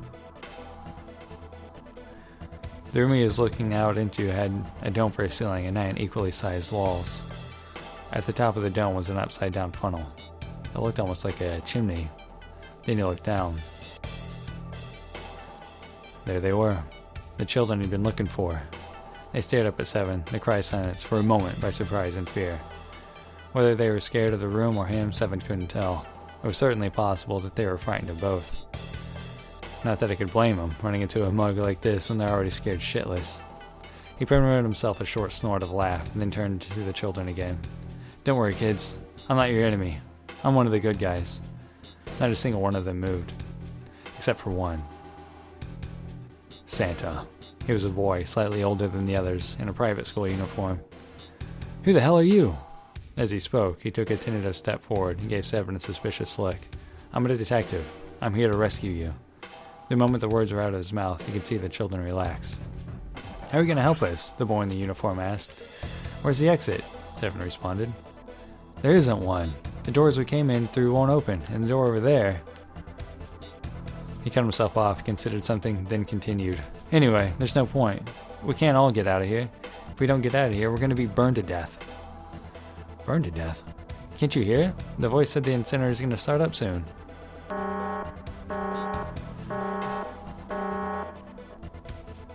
The voice spoke again. Automatic incineration will take place in 15 minutes. 15 minutes? They only had 15 minutes. Seven looked back down at the children. It was a good 20 or 30 feet to the floor. There's no way he could pull the children up. That was when he had an idea. Wait right there. I'm going to be right back. What? Well, where is he going? Are you going to just leave us here? Seven did his best to smile what felt like a reassuring smile. Don't worry, alright? I'll be back, I promise. So just stay calm and wait right there, got it? He didn't wait to hear them respond. There wasn't time. He ran as fast as a man could run on his hands and knees. Before long, he was back in his cell. He was back where he had started, but he had a plan. There was something there that he needed. As soon as he was finished, he dove back into the duct and took off toward the incinerator. Sorry to keep you waiting, guys. Leaning out of the door in the duct, Seven lowered the rope he'd brought to the floor of the incinerator. He just had a rope there? Back in the cell, he'd torn the bed sheets into strips and tied them together to make a rope. Like Seven himself, it wasn't very attractive, but he got the job done. Alright, just tie that around yourself, okay? I'll pull you up one at a time. Right? Huh? Wait a sec. That was when he noticed. There were more of you before. Where'd the rest of you go? The boy in the uniform answered. I let them go on ahead. He opened the number 9 door and they left. What? You telling me you opened that door? That's what I said. Then what the hell are you doing here? We couldn't go with them. Why not? Look, the only people who can go through the number door...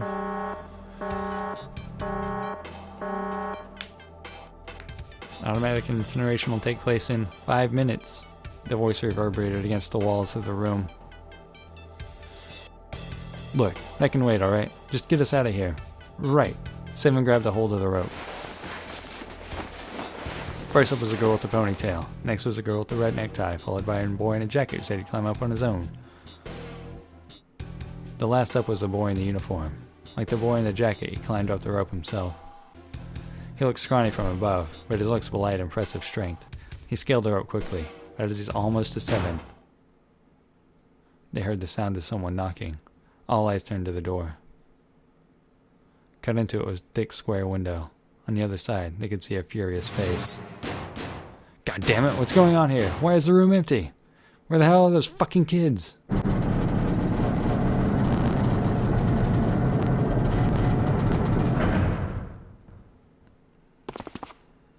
The door opened, and a man stepped in, looking half mad with fury. Seven recognized his face. He'd seen him many times in photos during his investigation. The man's name was Gentaro Hongo, the CEO of Cradle Pharmaceutical. Son of a bitch. Hongo saw the boy hanging from the rope. He roared like an animal and lunged for the rope. Hurry. I know. The boy in the uniform resumed to scramble up the rope. You son of a bitch! Get back here, you little shit! He was 15 feet away. 10. The moment he came within arm's reach, Seven grabbed the boy in the uniform. With a jerk, he tossed him into the duct behind him. Go! No! Hongo had lost any semblance of control. His face no longer looked human. It was twisted into something terrifying. The visage of a devil or ferocious monster.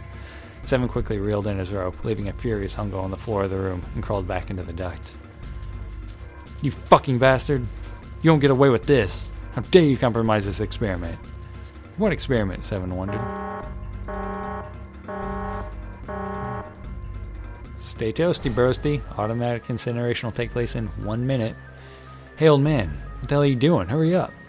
It was the boy in the uniform. Seven tossed Hongo a taunting salute and pulled the door closed. There was no point in going back to Seven's cell, so they continued down the duct in the other direction.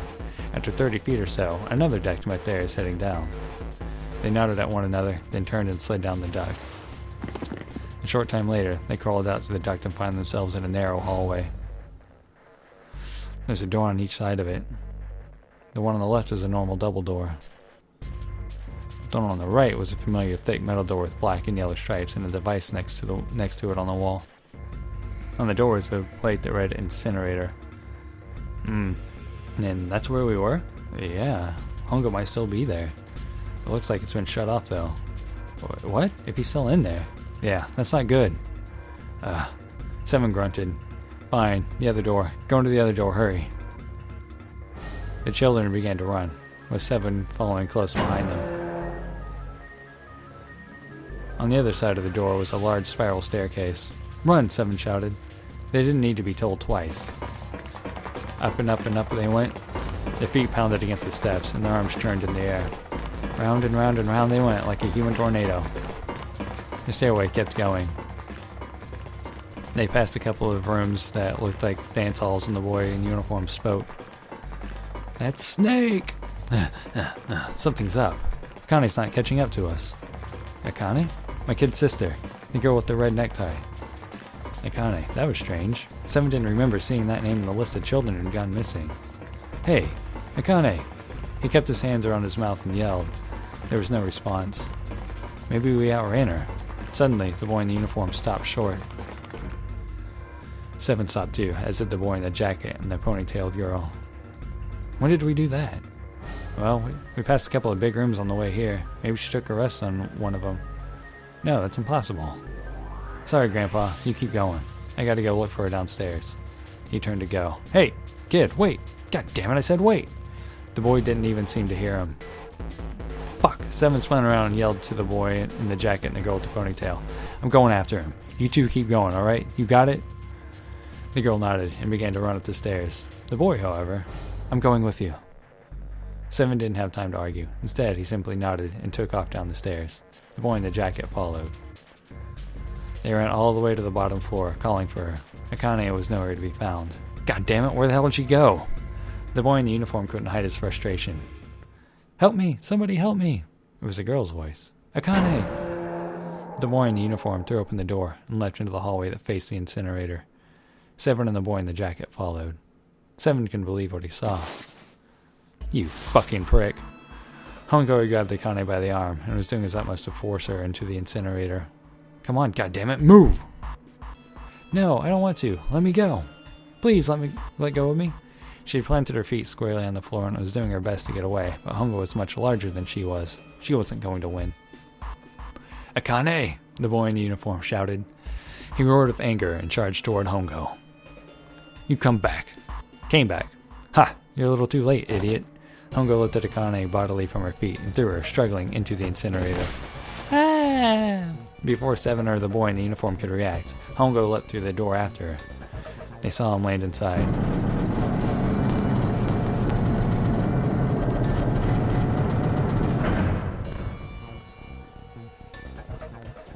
And then the door slammed shut with the finality of a great steel guillotine. The 3 of them ran to the door. They pulled and strained, trying desperately to get it to open. Grrr! Fuck, it's no use. The goddamn thing won't move an inch. The boy in the uniform cried out and began to slam his fist against the door. He hit it with such force, 7 feared his knuckles would shatter from the impact. Akane! Akane! Are you okay? Help me! Her voice was muffled by the door, but the sheer terror in it was unmistakable. What should I do? I think I'm trapped in here. Where's Hongo? He went out the other door. What? Warning, warning. Emergency incineration command has been acknowledged. Automatic incineration will take place in 18 minutes. Please evacuate the incinerator immediately. Repeat. Emergency incineration command has been acknowledged. That son of a fucking prick.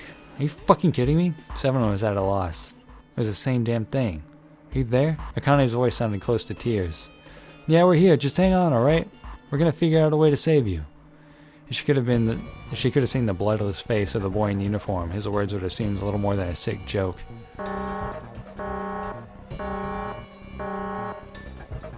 Automatic incineration will take place in 17 minutes.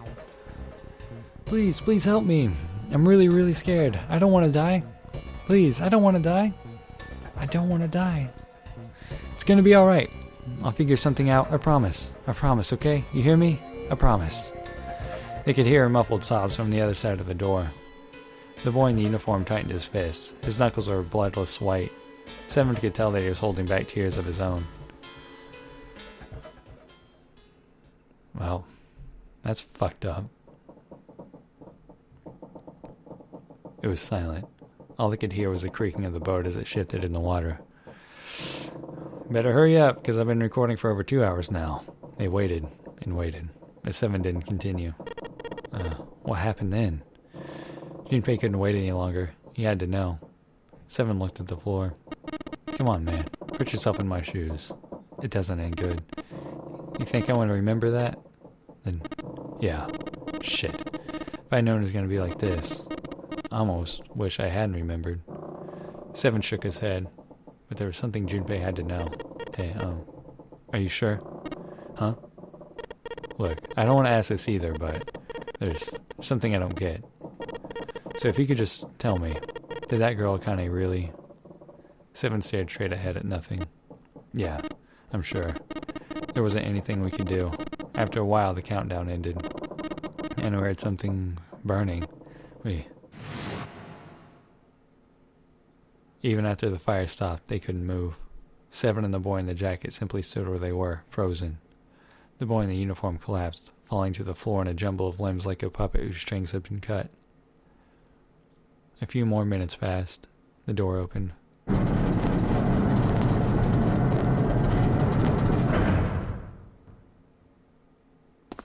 The boy in the uniform ran in, stumbling over his own feet. Seven and the boy in the jacket followed, still too numb to speak. The air in the incinerator was hot, as one might expect. Every breath made Seven's lungs feel like they were on fire. The air shimmered with heat, and in the middle of the room, beneath waves of heat, there it lay. The boy in the uniform walked toward it, his legs shaking violently. Seven couldn't see his face, but his body looked somehow empty. Finally, he reached it. The boy collapsed to his knees, his legs no longer able to support him.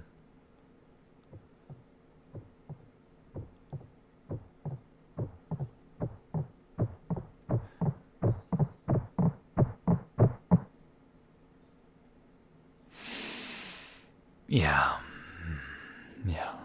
that's ultra fucked.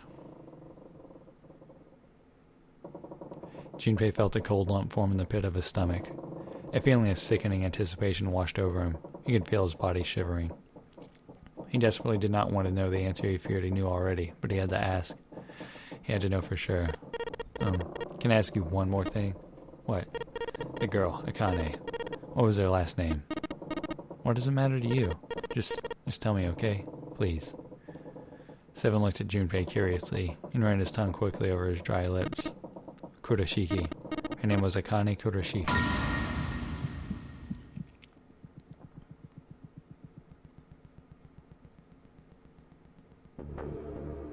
Something inside of Junpei stopped. He had no more words left. He had no more Junpei left. He was just a shell of flesh and bone. Seven turned to Snake. You were there that day, weren't you? The tall kid in the jacket? That was you, wasn't it?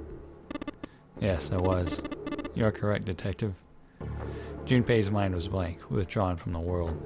Somewhere far away, you could hear Seven and Snake talking. Don't misunderstand me. I told you before how Zero threatened me. There was nothing I could do. I couldn't say anything about what happened 9 years ago. So you're saying you're not working for Zero, right? Of course not. Clover, what about you?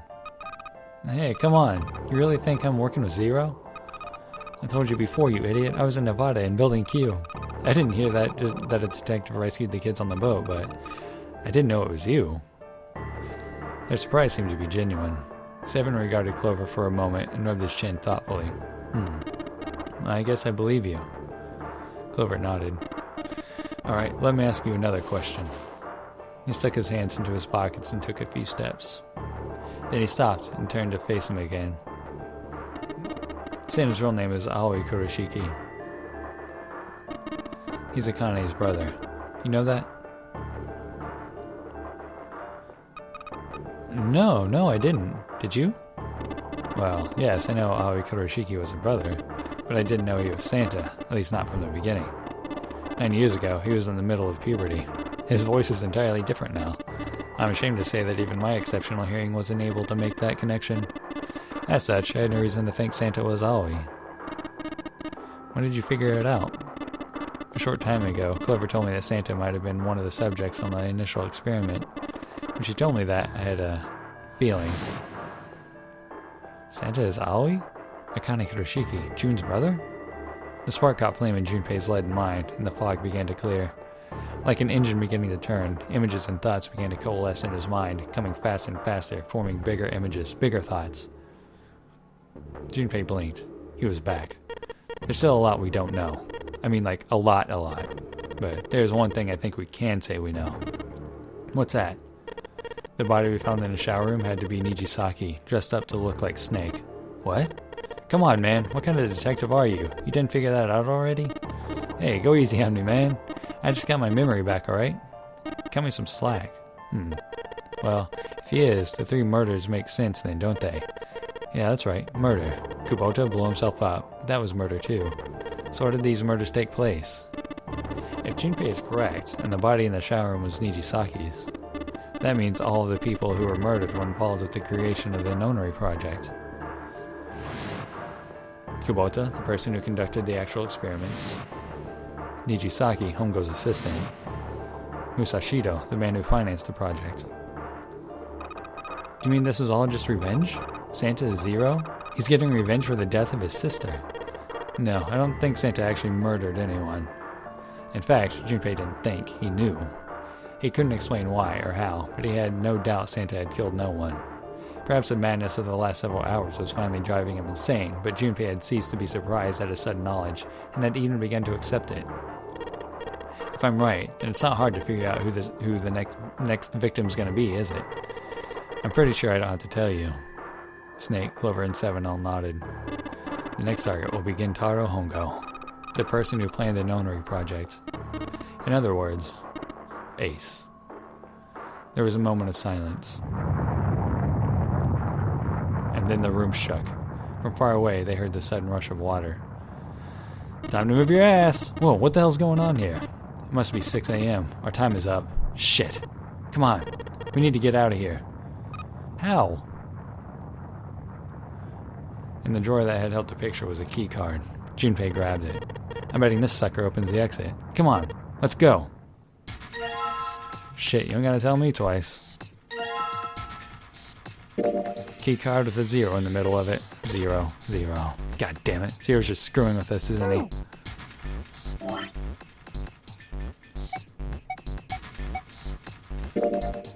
Motherfuckers.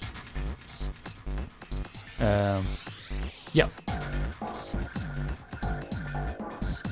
Alright, let's just swipe this card. Junpei, look! It's unlocked. Yeah. Now we can go back to the library. Hurry up, Junpei, we don't have time. Let's go. No kidding. Alright, let's go.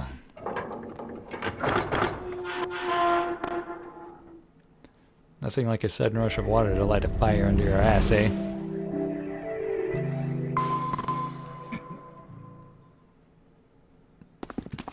The door opened and they stumbled into the library. The shaking had stopped, but they knew the danger hadn't passed. They ran across the hallway straight for the large metal door. Next to the door was the Uranus card reader. They slid the key card through, and the door rumbled open. Out of the library and into the hallway they ran. At the end of the hallway was a door. Junpei reached into his pocket to pull out the key as he ran toward it. The key he put into the lock was a Neptune key. He turned it. The lock clicked. As one, they shoved the door open and poured through it. Huh. In front of them was another great metal door. Above it was a metal plaque. It read, Incinerator. So this is the incinerator. This is the first time I've seen it from this side, but yeah, I think so.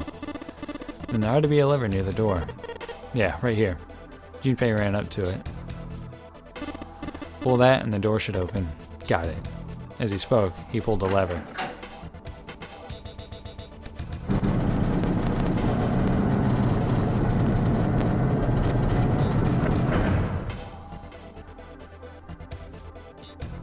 The motor in the door groaned as it slowly ground open. Groaned and ground, there was no time to waste. As soon as the door had opened far enough to admit them, all four dashed through. Safety first, eh? Then suddenly, there before them were the four who they'd parted from earlier. And what, they're just hanging out? Ace and Lotus stood in front of the number 9 door. Santa was curled into a ball against the wall of the incinerator, holding his stomach. And then there was June. She sat slumped against the wall, exhausted. What had happened? Junpei ran toward June. He skidded to a stop in front of her and knelt down. What's wrong? Are you okay? Her face was pale and her lips dry. When she spoke, he could barely hear her. Jumpy, you came to get me. Of course I did. I made a promise. I'm so glad you're here. So glad. She mumbled the same words over and over weakly. Junpei could feel his heart breaking. Hey, what happened to you? I'm fine. I just fainted. I wasn't feeling very good. Feeling a lot better now, though. Are you sure? Yes. I just need to rest a little longer. I'm sure I'll be fine. You shouldn't worry about me. She was looking toward Santa. Junpei turned to look as well. Come on, bro. Santa grimaced, his face contorted in pain. Seven grabbed him by the collar and roared at him. Hey, where is it? Where's the gun? You hide it somewhere? Despite himself, a grunt of pain escaped Santa's lips as Seven shook him. I don't have it. I got sucker punched and they took the gun. What? Who took it? What? Isn't it obvious? I took the gun. Son of a fucking bitch. Ace! He did indeed have a revolver in his hand.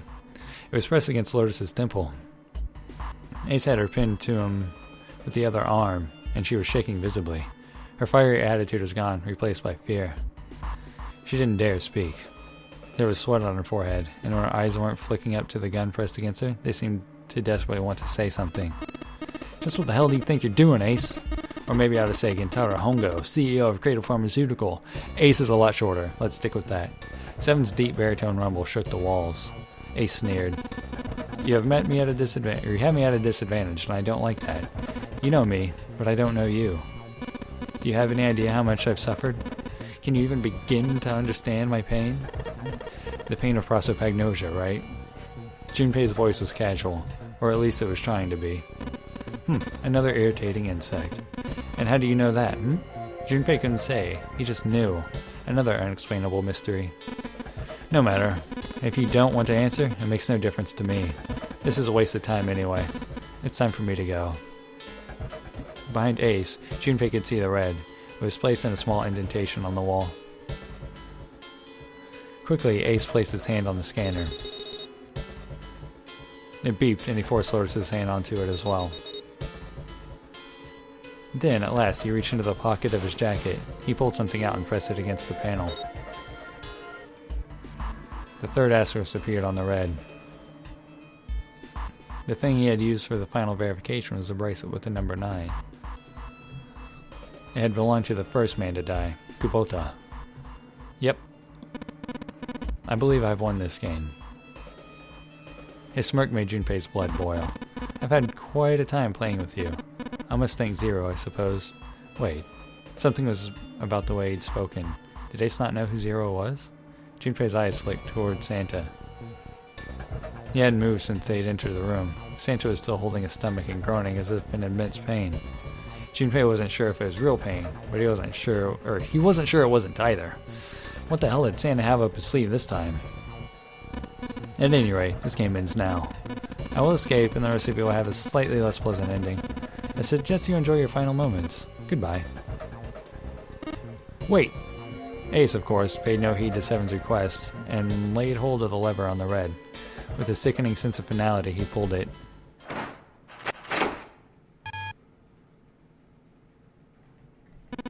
What? What? Why isn't it opening?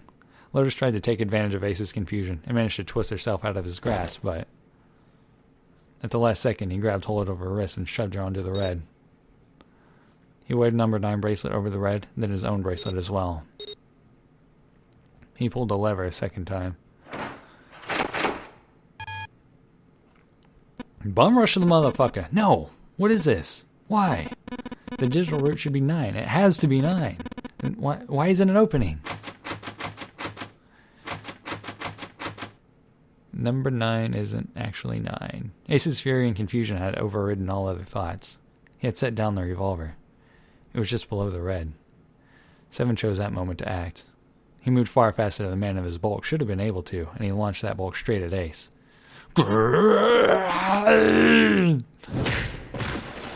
Ooh. Bitch! It was over before they knew it. In the blink of an eye, Ace was on the floor.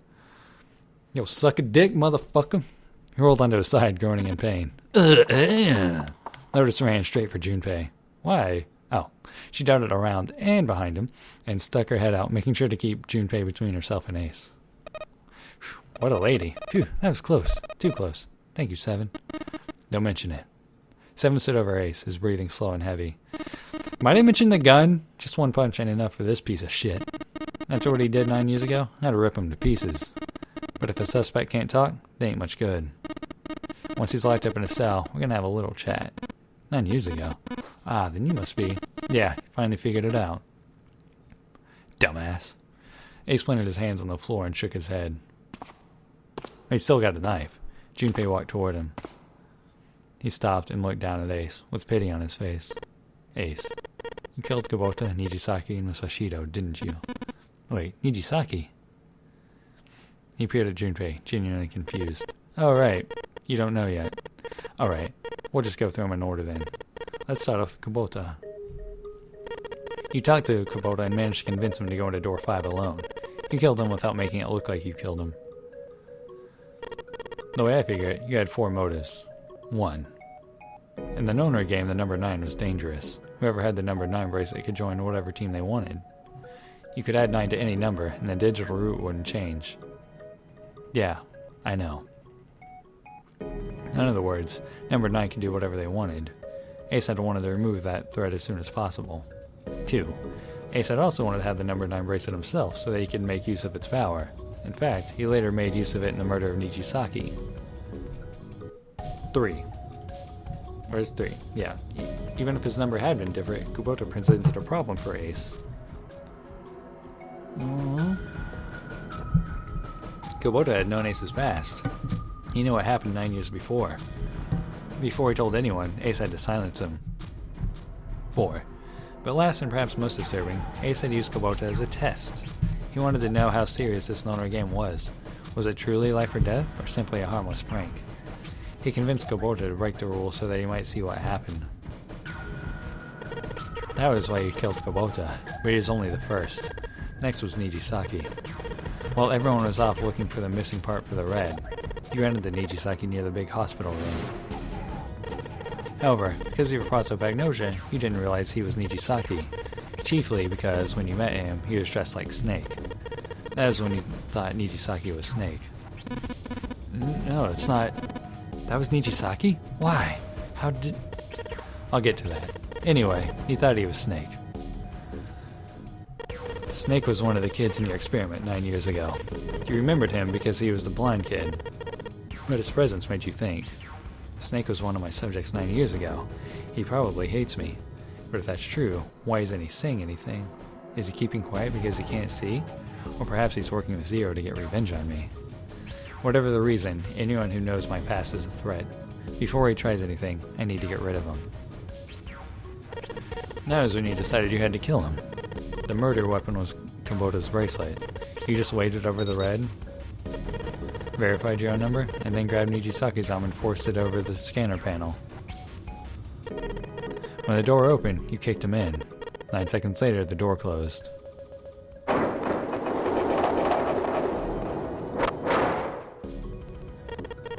And then 81 seconds passed.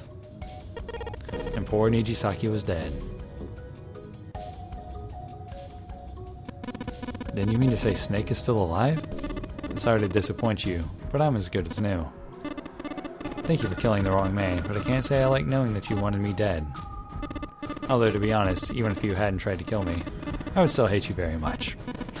Well, I wouldn't blame you.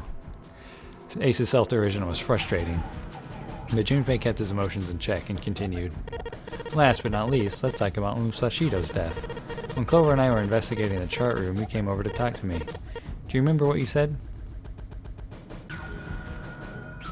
Oh, a pocket watch. Might I take a look at it? I handed you the pocket watch, and you left the room. Ace had been in charge of the Nonary project. He would, of course, have known the solution to every puzzle. It followed, then, that he knew how to get out of the wheelhouse. All Ace had to do was place the pocket watch in the indentation on the door to unlock it. With the door open, he was able to enter the captain's quarters. Musashito was there. Next to him was an axe that barely begged Ace to kill Musashito with it. He picked up the axe and swung it, burying the blade deep in the other man's chest.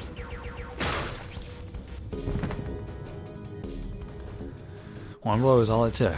Afterwards, Ace returned to the chart room, as though nothing had happened. How did he know he was in there? There was something I wanted to speak with you about, Junpei. Could you come with me for a moment?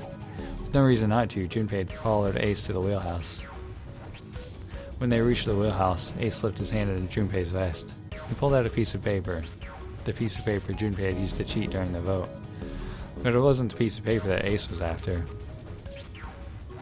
His true purpose had been to slip the pocket watch into Junpei's pocket. It wasn't a very good plan, had far too many flaws, and the wrong word of discovery could easily have toppled it. What made Ace so desperate? That was the only thing Junpei hadn't been able to figure out. Musashito's murder is the only one I don't understand. You obviously did it, but why? Because of this. Slowly, Ace reached down and pulled something out of his pocket. It was a folded piece of paper. Junpei took it and opened it. This is what it said. Number 1. There are 2 ways you might survive this ordeal. The first is to win the Nonary game. The second is for you to confess your sins of 9 years past. I prepared a camera in the captain's quarters. The images captured by that camera will be streamed through satellite and distributed across the world. Simply look into the camera and repent. Once you have confessed everything, I will release you from this ship. To make your confession more credible, I have left you a witness in the captain's quarters. Aha! Perhaps he will confess with you. The decision is yours. Do as you please. 0. When I awoke in that room on D-Deck, I found that in my pocket. That was why I chose door 1 when we voted. If I went through that door, I knew I could get to the captain's quarters. As you said, I knew how to enter the wheelhouse. My plan was to find the pocket watch before anyone else. If I could, then my alibi would be set. At least, that was the plan. Unfortunately for me, you got to it first. That sleight of hand was the best I could manage on short notice. You mean to kill him from the beginning, then? Musashito, I mean. I only knew Musashito was the witness after I reached the captain's quarters. I asked him, and he answered. He seemed groggy. Perhaps he'd only just awoken from sedation. I suppose Nijisaki was in much the same state. He seemed confused and disoriented when I encountered him. But yes, you are correct. I intended to kill him from the beginning, even though I didn't know who he was. I proceeded to the captain's quarters in order to remove the so-called witness. Ace had confessed everything. What energy he had left him with the truth, then he sagged on his knees. Whatever. Although he had confessed, his sins were not forgiven. Junpei felt revulsion for the pathetic man on the floor near his feet. But in among the revulsion was a hint of pity. After all, Ace had not been the only person who had murdered those 3 men. Junpei spoke quietly. Ace, you figured it out, haven't you? You were being manipulated. Yes. So it would seem. It is little more than a puppet in many ways. Everywhere I went, everything was already prepared. The Reds in the large hospital room were dismantled. Nijisaki was dressed like Snake. There was an axe in the captain's quarters. Musashito was delirious from the anesthetic, so he couldn't fight back. Nijisaki as well. In retrospect, I can't understand how I could have fallen into such a simple trap. I wouldn't call this simple. I'm quite ashamed of myself. But yes, this was a trap. It was Zero's trap, and I fell for it hook, line, and sinker. I did everything he wanted me to do. Yep. By manipulating Ace, Zero was able to kill 3 people and keep the blood off his own hands. All this was revenge for what happened 9 years ago. That's why this Nonary game happened. Am I right, Santa? Junpei looked over at Santa. As Junpei spoke, he stood up, his legs still shaky. Huh? What the hell are you talking about?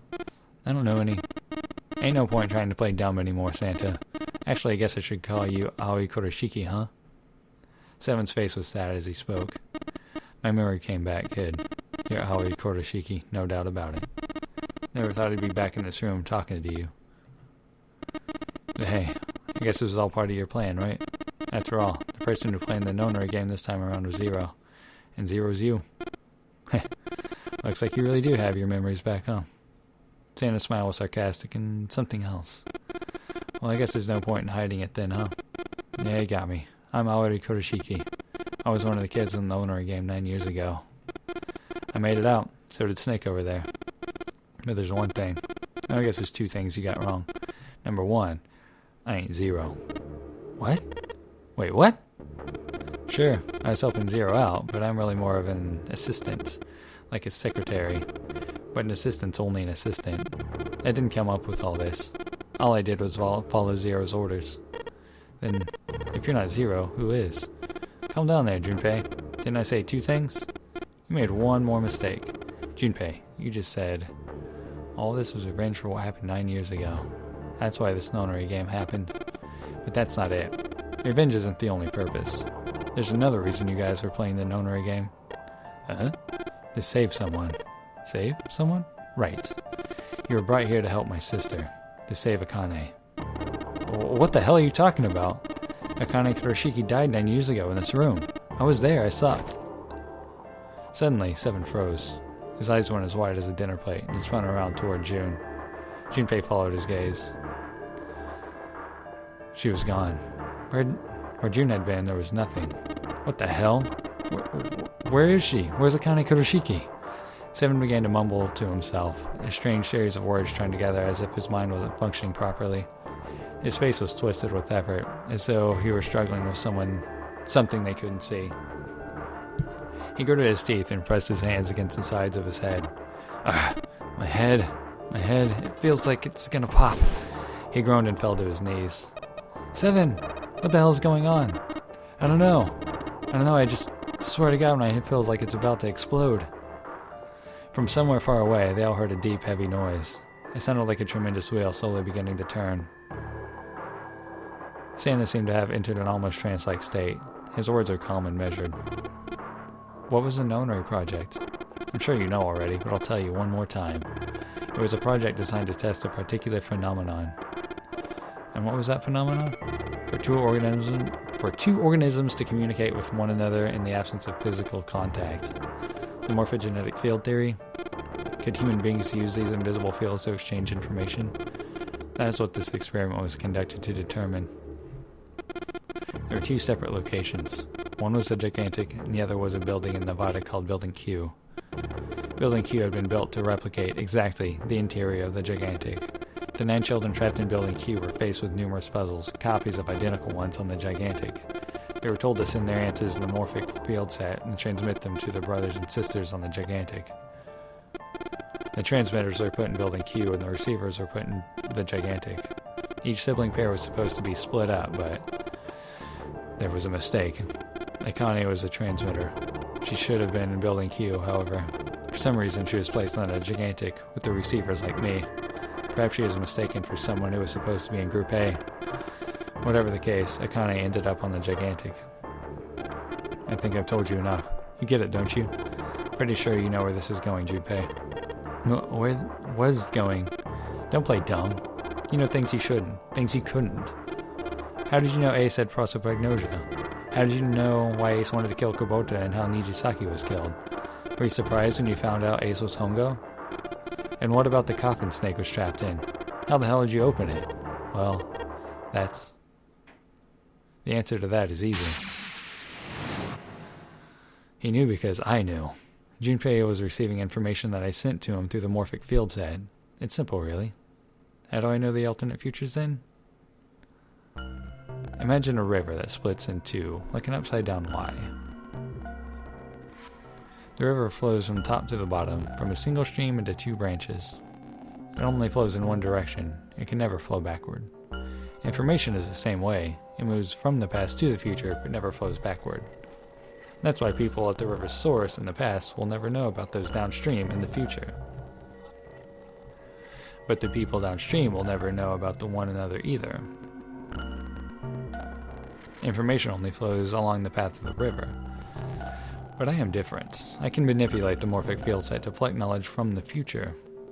I know what happens on either fork of the river, even though the people on either fork know nothing about one another. Now, who am I? I am I, the 9th letter of the alphabet. But I am also 0. No, that's not true. I'm not really 0. Not yet.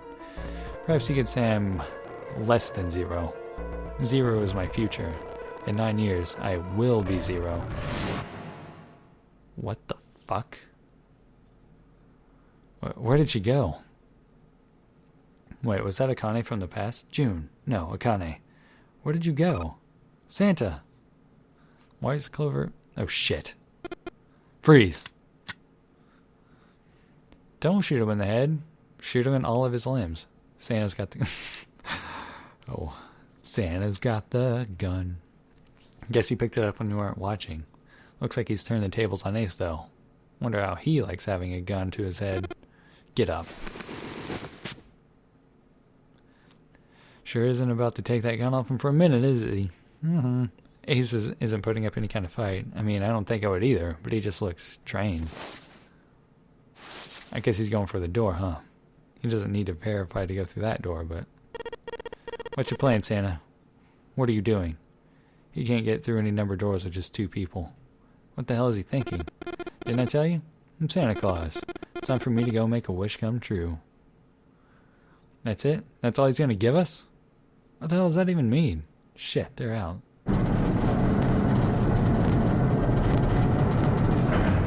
Might have been a good idea to leave. And now the gate's shut. Looks like the rest of us are stuck in here. They're all looking at me. At least Seven's headache is gone. He seems to be alright. Well, I guess there's no harm in trying. Let's see if this door still opens. Damn. Well, looks like this door isn't opening anytime soon. You mean we're trapped? So it would seem. What the hell is Santa trying to do? Oh my gosh. Oh my gosh, what? Have you considered where we are? There can only be one thing Santa would do now. No, you can't be serious. Oh, but he is. Shit, we gotta do something. Maybe we can still get out through the door 9? There's the red. Yeah, alright. We can do this. I just gotta... No, it's not gonna work. There's no way. The 5 of us can't open this door. Well... 4 of you can, and Lotus can just bust her ass. Is there any combination that'll work? Junpei, can I borrow your pen and notebook? Wait, we have a 6, too. Sure, why not? I don't think I'm gonna need them. Ever again. Well, she certainly looks purposeful. Looks like she's writing equations. A lot of them. Huh. Oh, man. She doesn't look very happy. What? Hey, no need to be ripping pages out like that. Jeez. What the hell are you doing, Clover? Give me that. Alright, at least 7 got it away from her. Maybe now I can get a look at what she was writing. Let's see.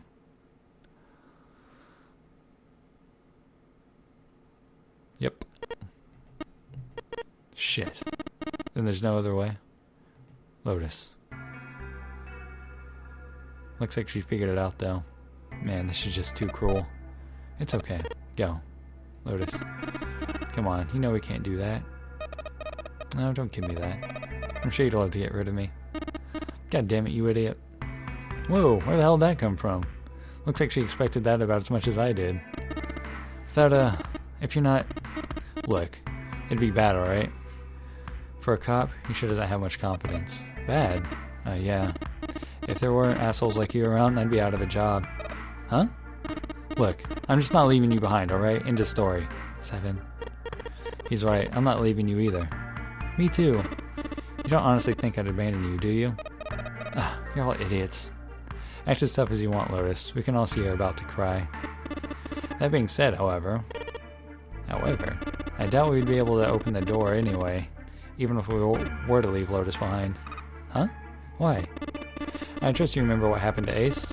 I couldn't see exactly what happened, but I was able to guess what he was attempting to do earlier at the red. Oh yeah? No! What is this? Why? The digital route should be 9. It has to be 9. And why isn't it opening? Just to see, why don't we give it a shot? Give it a shot? Yes, that is what I said. Mm-hmm.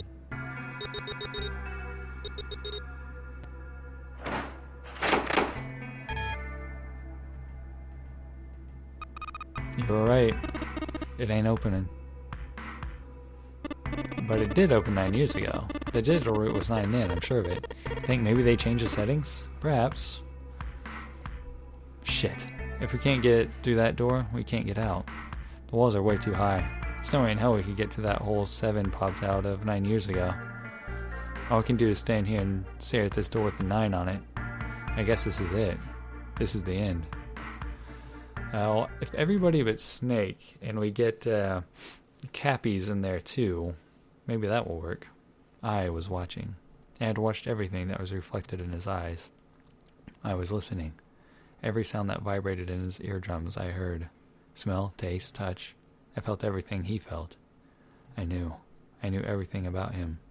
What he was thinking, what he was feeling, what he was sensing. All of his feelings and worries and fears became mine. My mind, my consciousness was inside of him. Through the morphic field set, we were resonant, and we were as one. I was him, and at the same time, I was an observer. It started with a tremendous noise like a clap of thunder. That was approximately 9 hours ago. A bomb had gone off on the ship we were on. That was when my resonance with him began. My resonant event melted into him, and we became one. Inside of Junpei. Somehow I found myself in Junpei's mind, 9 years in the future. But I didn't lose myself. I was living 2 realities at once. One was the present, and the other was the future.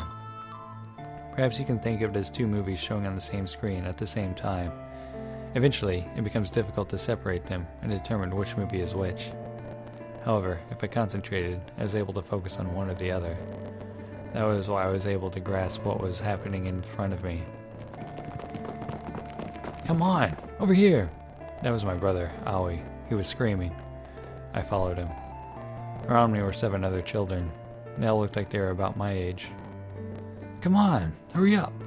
We ran down a long straight hallway and burst into the large hospital room.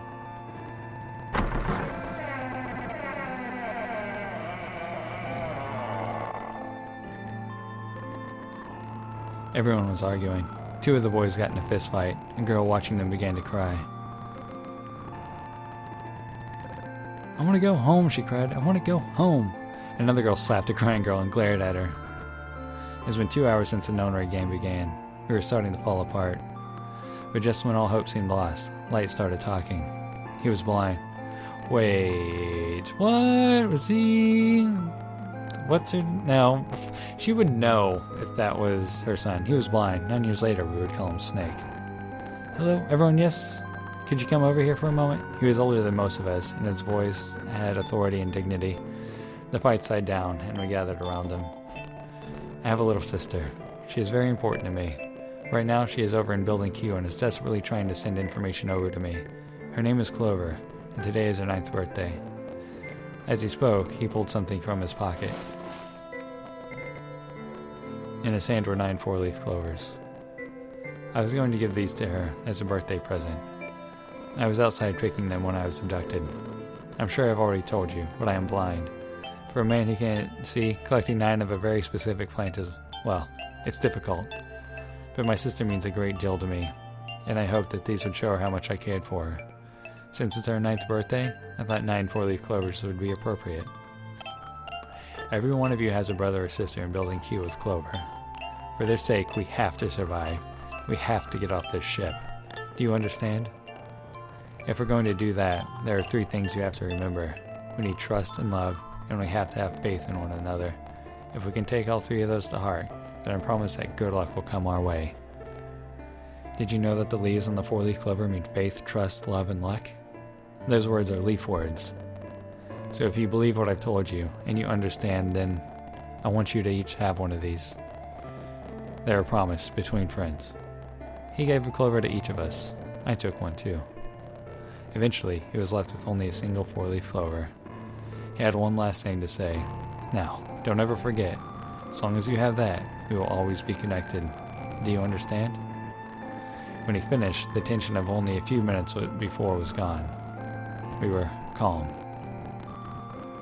Who's this asshole? In the upper right? Rockin' dude! After that, we ran on the ship for a while longer and opened several of the numbered doors until we finally found a door with the number 9 on it. In fact, there were 2 doors with 9 on them, and we found them in the chapel.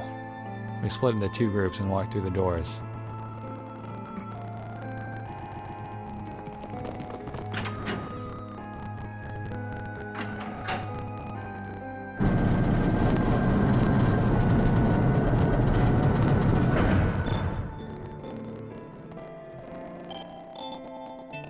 Before long, we all found ourselves in a room with a ceiling that looked like an upside-down funnel.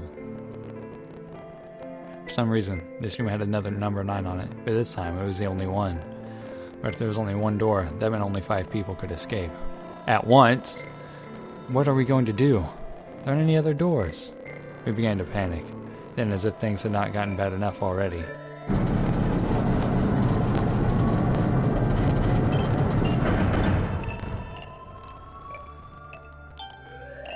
Warning, warning.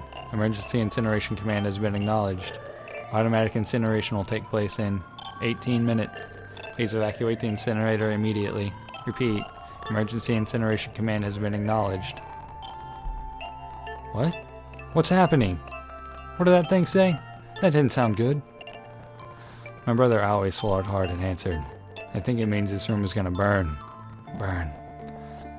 The plaque on the door says incinerator, and that voice said the incineration is about to start, and incineration means to burn. No! Help me! Abject terror filled the room as everyone began to scream and cry. Every pair of eyes were filled with despair. Then, high up on the wall, a door opened, and a man appeared. He was huge, a frightening mountain of a man as large as a bear.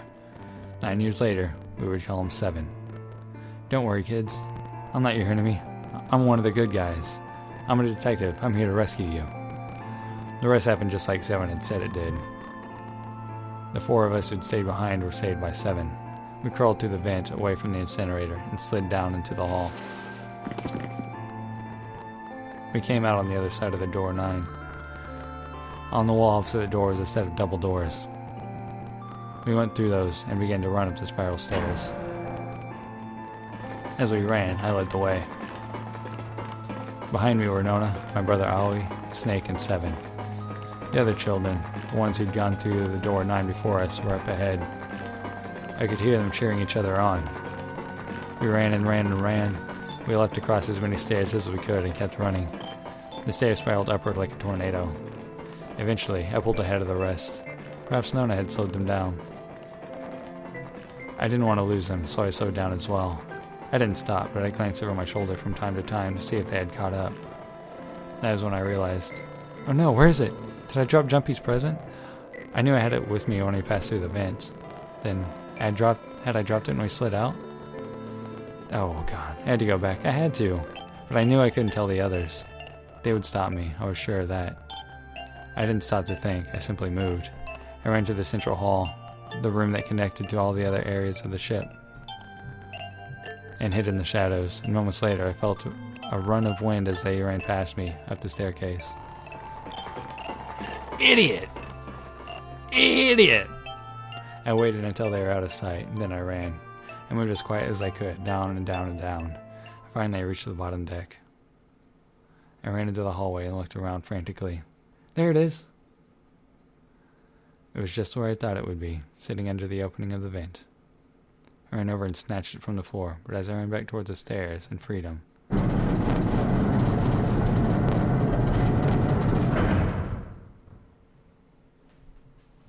idiot! The door to the incinerator opened and a man stepped out.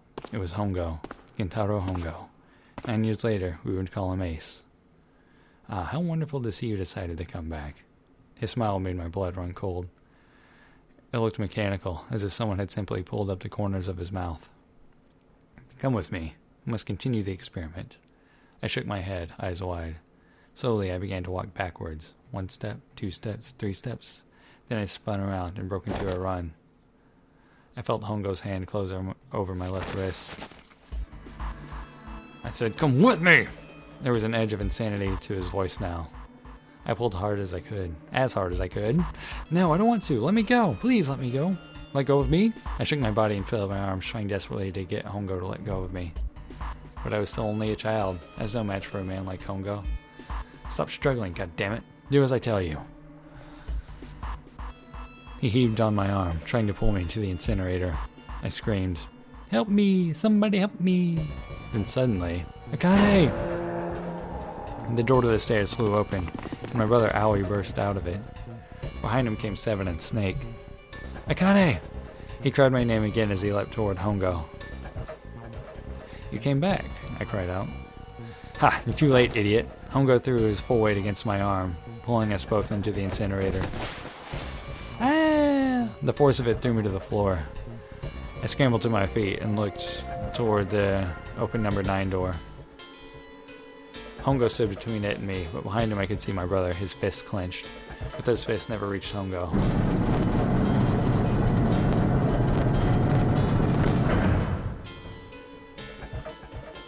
With a cold, heartless screech of metal on metal, the door slammed shut. Hongo glanced at me mechanically, his face registering that there was an object there, but not anything he would consider a human being. Then he turned away and walked to the red that sat next to the door. He reached into his pocket and removed 2 bracelets. He waved them both over the scanner panel. 2 asterisks appeared on the red. He checked the screen, then tossed the bracelets carelessly onto the floor. What was he doing? What was the point? He made no effort to explain himself, of course. He said nothing at all, and walked past me as though I were nothing more than a rock by the roadside. A few moments later...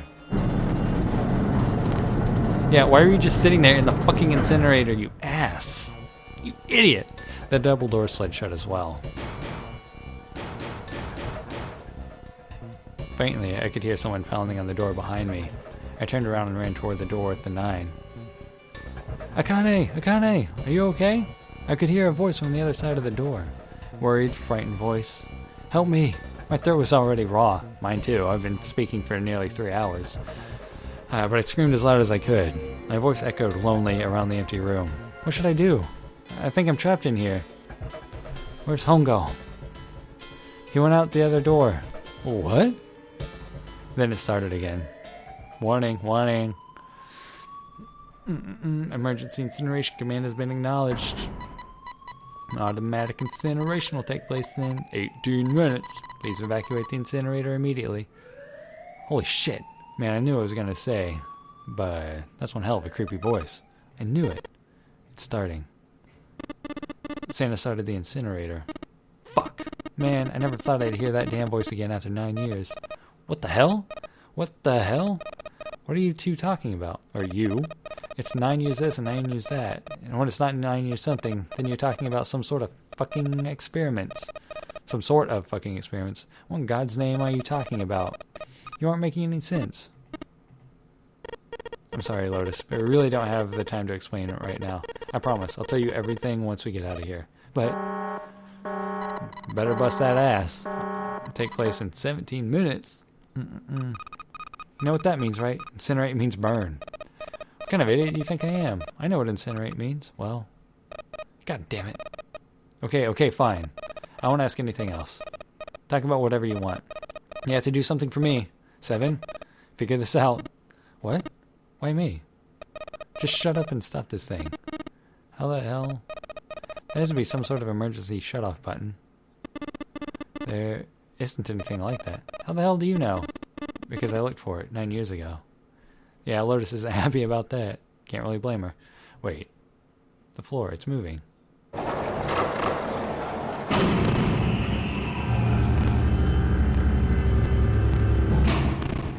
Looks like we got another puzzle to solve. What else can I say about it, but... What the hell is that? What else could I say, but... What is that? The floor opened and a machine rose up out of it. Looked like a computer. At least it kind of did. There was a monitor, a keyboard, and a cross-shaped device of some kind. Something about the machine scared me, but I forced myself to walk up to it. And going back and forth between the two kind of frequently, I was terrified. Tears poured down my face. I wiped them off, even as more took their place, and forced myself forward. Finally, I reached it. I looked at the screen. It was blank. All I saw was my own frightened face staring back at me from the glass, drenched in tears. All I can see on the screen is a reflection of my own face. I'm looking kind of freaked out. I know I'm sweating like crazy, but seeing it kind of drives it home. Okay, Junpei, just calm down, alright? Everything's gonna be okay. Man, wish that thing would just shut up. Automatic incineration will take place in 15 minutes. Alright, back to this thing. It's only showing up now, then it's gotta be important.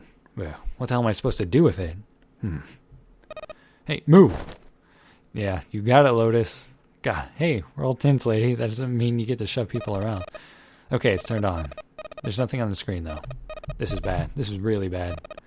There's nothing on here. How are we supposed to do anything with it? Sure, just push buttons. I'm sure that'll... Yep.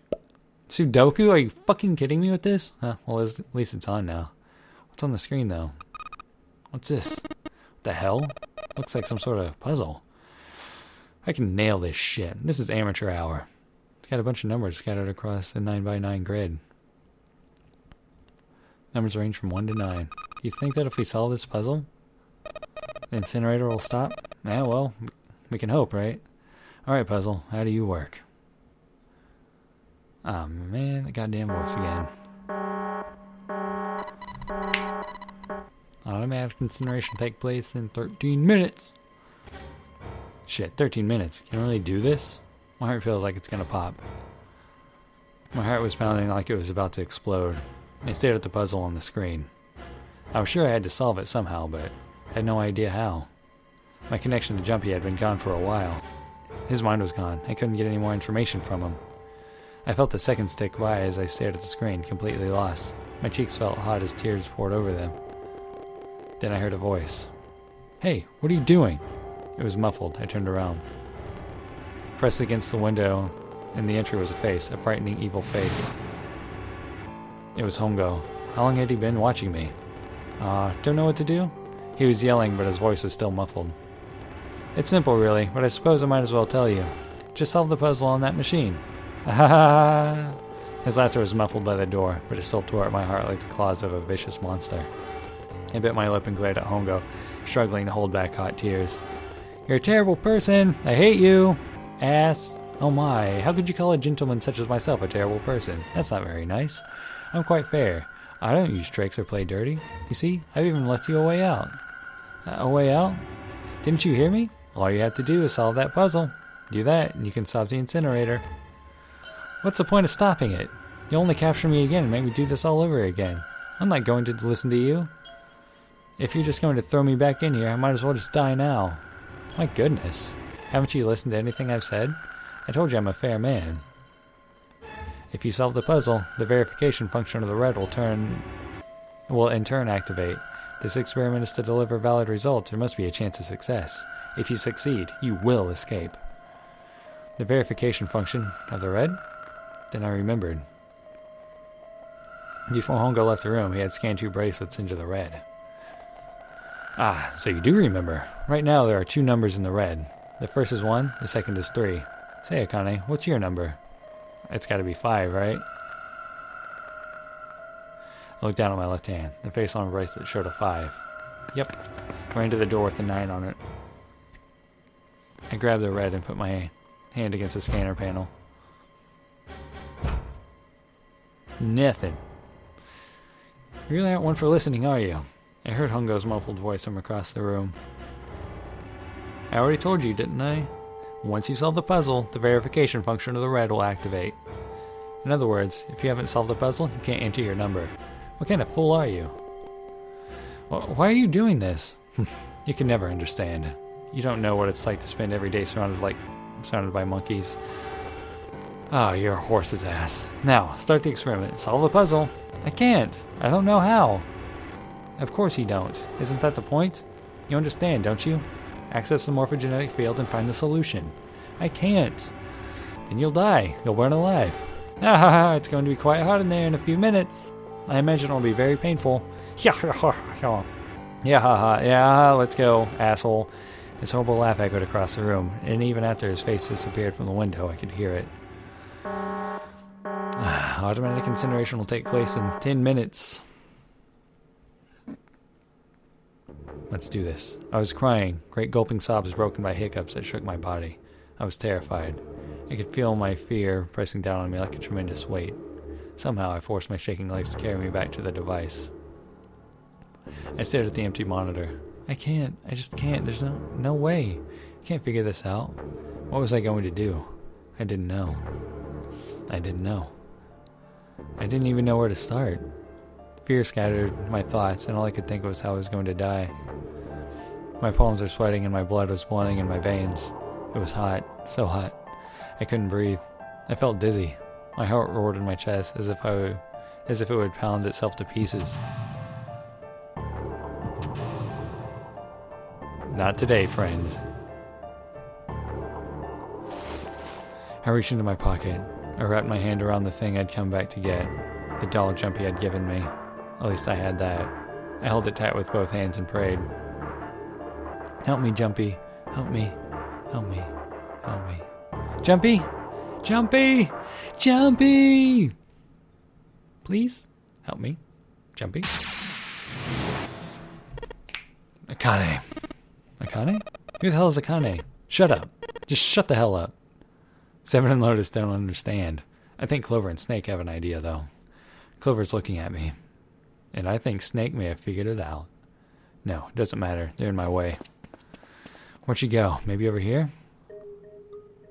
Akane! Akane? Can you hear me? Akane? Say something!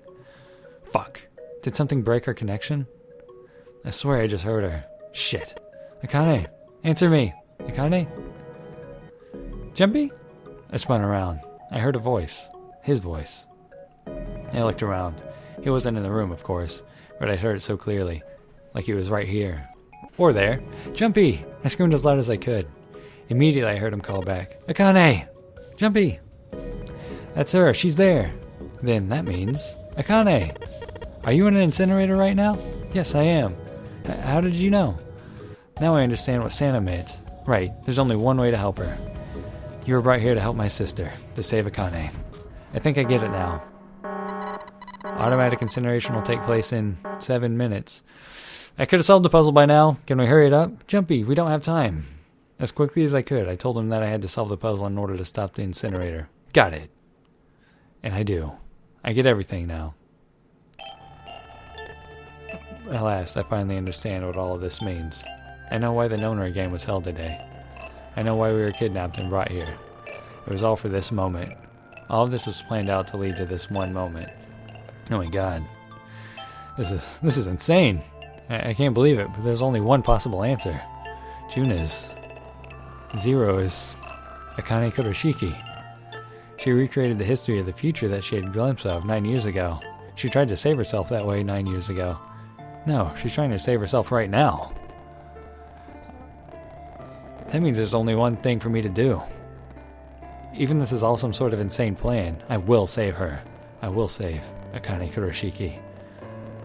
I must save her, no matter what. Automatic incineration will take place in 6 minutes. Jumpy, move your ass, please. I know, just hang out. Alright, I promise I'll get you out of there. I'm not gonna let you die, I promise. So don't worry, alright? Just give me a few minutes, okay? Okay. My voice shook as I answered. It was hot in the room. Felt like my heart was on fire. 6 minutes or not, my heart burned with my feelings for him. You're like what, 12? Shut up. Alright, time to get to work, Junpei. Is Snake talking to them about something? Whatever, doesn't matter. Get out of my way.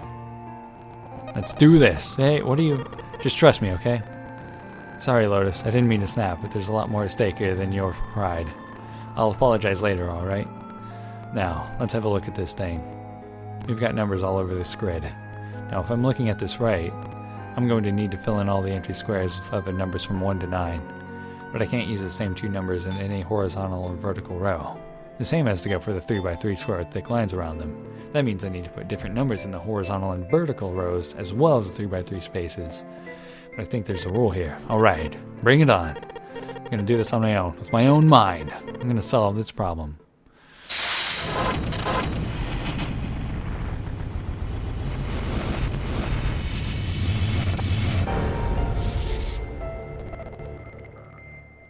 I have an extremely large file. Okay, Oh, fuck my ass.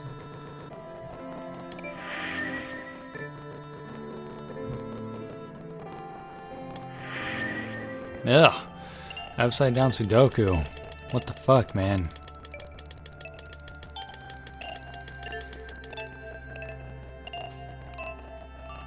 Wait, what? 2, 4, 5, 7, 8. That's everyone that's here.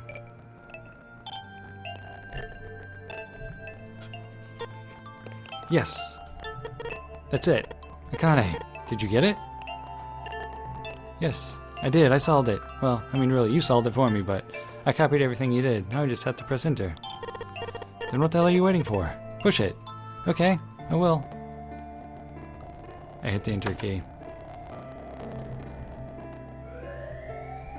Emergency shutdown command has been acknowledged. Incineration system has been shut down.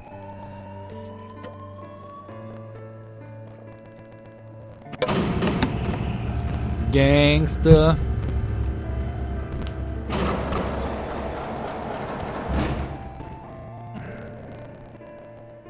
Jumpy, what's wrong? It worked. It worked. The incinerator shut down. It worked. Tears rolled down my face as I cried out to him, but they were a very different sort of tears. A wonderful feeling of accomplishment and relief flooded my body. At the same time, what strength I had left disappeared, and I collapsed to the floor. For a while I just lay there, laughing and crying, and enjoying being alive.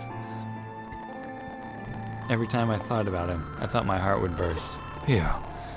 Can't quite believe I did that, and I'm so glad, so glad. I feel like my heart's on fire. Excuse me, what the fuck? No, I don't have time to be thinking about that kind of shit. I need to tell Akane. Akane? Sorry, things are kind of busy over here. I'm gonna have to hang up now, okay? Oh, of course, that's fine. I wiped the tears from my eyes and nodded vigorously, even though I knew he couldn't see me. Then I looked over at the corner of the floor. There were 2 bracelets Hongo had left behind. Now, well, Seven and Lotus don't look particularly happy with me. Not a very nice look to give someone who just saved your lives, guys. Junpei, are you okay? Shut it. Right, okay, so maybe they have a reason to be pissed off. So what if I haven't pressed the enter key yet? Alright, nothing holding me back now. Here goes. Wait. Automatic incineration will take place in 90 seconds. Oh, fuck me in the ass. It doesn't sound like it's stopping. What the shit? Why isn't it stopping? 2 plus 4 plus 5 plus 7 plus 8, dog! Okay, maybe we just didn't hit the key hard enough. Just hit it again, and again, and again. Okay, it's not working either. The alarm's still going off. What the hell is going on? Got all the right numbers in the right boxes. It's perfect. So why the fuck isn't this thing stopping? Automatic incineration will take place in 60 seconds. Wait, of course. That's what these numbers under the puzzle mean. Yeah? Snake, Clover, me, Seven, and Lotus. Then, door 9. No, that's it. That number on the door isn't a 9. It's not even a number. It is hidden, but an exit can be found. Seek a way out. Seek a door that carries a Q. Holy shit, of course. Then we just have to put the right number into the red and... Everybody, move your asses please. Automatic incineration will take place in 30 seconds. Run, guys. Get to the door. Oh, shit. Do you remember, like, way back at the beginning of this series, I said, welcome to QQQ? That's because the number 9 in Japanese is pronounced Q. Like the letter Q. Oh shit, don't have much time. Man, I sure hope they can trust me on this one, or we're all fucked. Alright, no time to explain, just go. Quick, verify your numbers on the red, please. Verify? Who? What combination? All of us. We just need to verify. Why? You really think this is a good time to ask questions? Just do it. Hurry. Automatic incineration will take place in 10 seconds. 9, 8, 7, 6, 5, 4, 3, 2.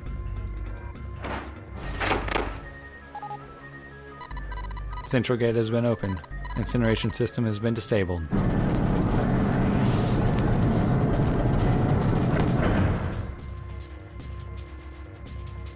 Oh, thank fucking Christ. No time to be happy. Time to go. Hurry. We've only got 9 seconds before the door closes. Go. Come on, guys, move it. Okay, they're all through. Move it, Junpei. Just in time.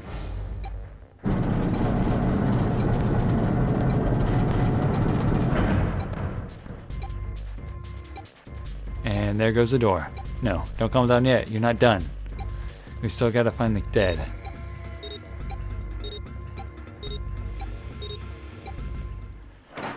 Ooh. I'd say I'm feeling much better, but almost 3.5 hours into this. Should I break it up into... No. All at once, 3 hours. You can do it. Just come back to it later. I don't care. Shit. Looks like we made it, huh?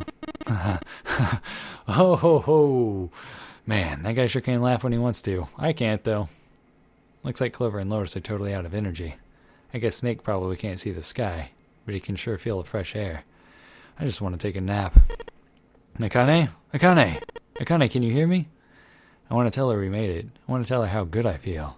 But nothing.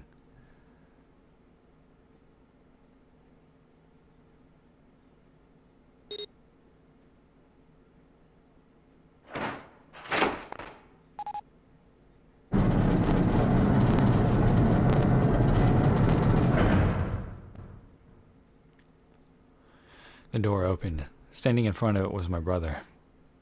Akane! Aoi! I cried his name, even though my voice was almost gone from screaming, and leapt into his arms. Oh, Aoi! Akane! I buried my face in his chest and cried again. I cried and cried and cried. The steady thump of his heart in my ear made me feel like I was home. Its beat was almost like a lullaby. I wrapped my arms around him as far as they would go, and held him as tight as I could. Just to be there felt like a miracle, and felt the warmth of another human body in what seemed like an eternity. I just wanted to stay there in his arms forever.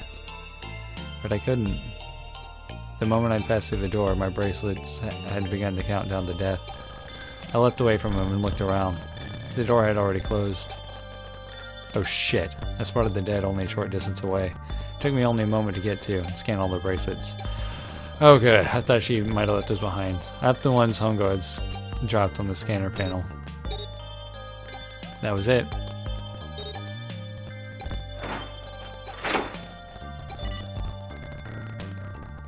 Phew. Took a deep breath and looked around again. The huge detective, who would recall 7 and 9 years, and Snake, the blind boy, were looking at me. They seemed to have been utterly stunned by my sudden appearance. Their eyes were wide and their mouths hung open. Alright, let's get out of here. If we don't book it, we might run into Hongo again. Aoi was right. It was time to get moving. The mention of Hongo seemed to jar 7 and Snake out of the surprise, and they nodded. We took off running up the spiraling stairs to freedom.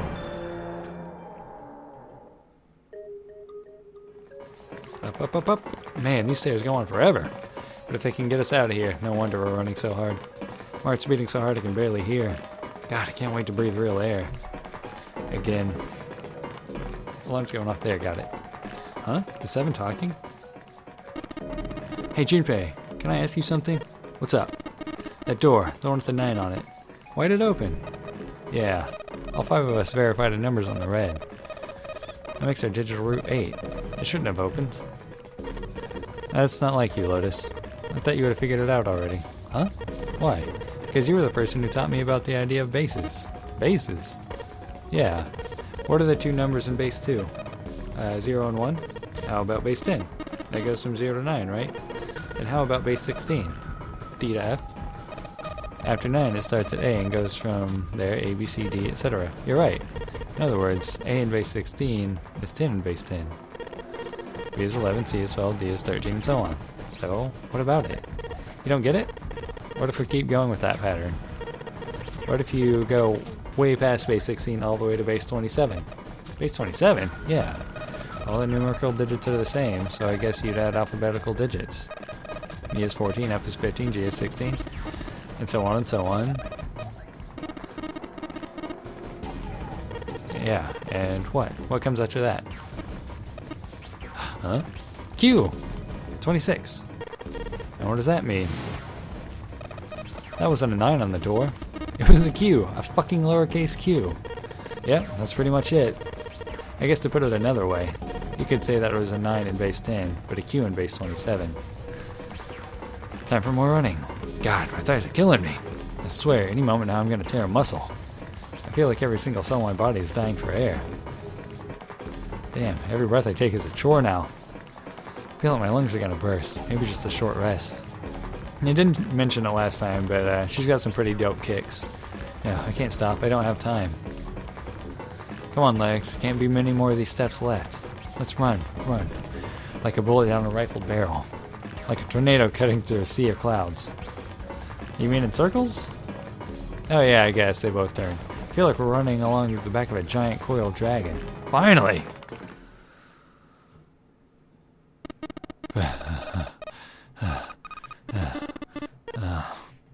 Various types of pants. I'm wearing pants. Jesus, I can barely breathe. No, Junpei, no time to rest. Pull yourself together. You're almost there. Alright, I'm gonna open it. Yeah. Yes. We're finally here. Please do. Sure, you look like a big heavy door. It's the only thing standing between me and my freedom. But even more important than that, you're the only thing standing between me and Akane. You're gonna open, and you're gonna open now.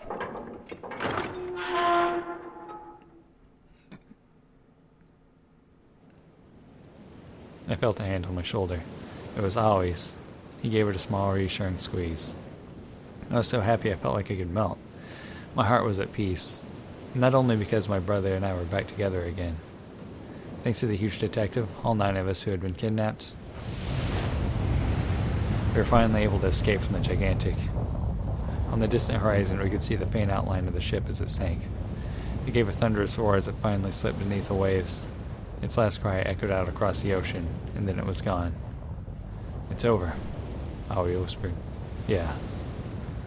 It was over. It was finally over. Or was it? Was it really? No, that was wrong. That wasn't it at all. I was sure of it. This wasn't the end. It was only the beginning. This was only a prologue to what would happen in 9 years.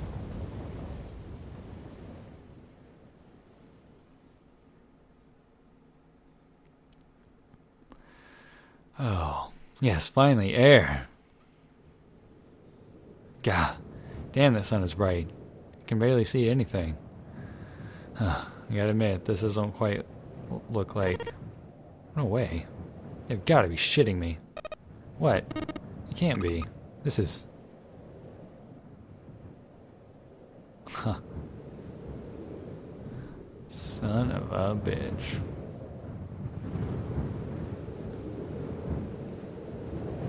Does that mean there were 9 other people actually on ship? This is the building in the Nevada desert. The mock experiment building. Oh my god, the whole time we were in building Q? Sure enough, that's a desert out there with mountains all around it. Hello there, son. Boy, am I ever glad to see you. I don't think I've ever been so happy to see a sunrise. Huh? Did I just hear something fall? Can't say I'm disappointed about that. Right, our bracelets. Guess I never really got a good look at the underside of one of these. Let's see what's inside you. Just a little electronic chip, like an ATM card. That's it. There's nothing else. Nothing that even looks like a detonator. There's never a detonator to begin with. Figures. Akane. Jumpy. Guess I must be pretty crazy about the girl if I think I'm hearing her voice in the wind.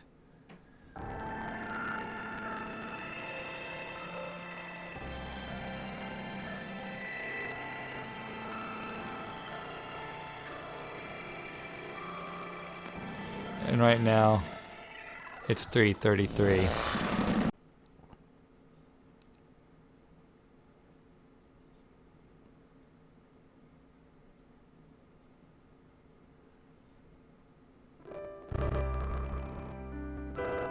Are you okay?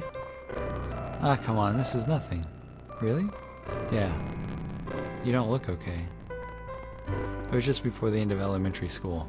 Jumpy and I were sitting next to each other on a small hill, looking down at the town as the sun slowly set. How does it look then? He was half serious and half joking. I thought about it for a minute first. Holy shit! Well, let's see. Looks like he kissed the toad and got warts, and then they just kept growing and growing and growing. What does that even mean? Junpei grinned. Whoa, whoa, whoa, whoa, whoa. See, I told you you're not okay. You're too reckless. You can't beat 5 8th graders jumping. That's crazy. Yeah, but I couldn't just stand there. I mean, don't you think so? I had to do something. Look at the Nevada desert go past. For an SUV, this thing is a pretty smooth ride. Sure was nice of someone to leave it for us outside the building, keys in the ignition and gas in the tank. Almost like it was a present, you know? Anyway, we jumped in, and now here we are, screaming across the desert. Lotus is over there in the passenger seat. Snake and Seven and I are all squeezed into the back seat there. Still can't believe we let her drive. Woohoo! This is so fun. This is awesome. Driving is so great when there's nothing around. And there's no speed limit. Hey, Clever, watch those bumps, alright? This car jumps even a little, and I think I'm gonna get crushed to death. Hey, shut it. I can't help it if I'm big, alright? Suck it up. Why don't you drive, Seven? I'm a cop. I ain't gonna break the law. He doesn't have an international license. Yeah, but you could have sat in the passenger seat. Oh, hell no. There's no way I'm giving this seat up. Clever, there's no need to slow down. Car Santa and 6 are in should be somewhere down the road ahead of us. Yeah, saw some fresh tire tracks going out. There's no doubt about it.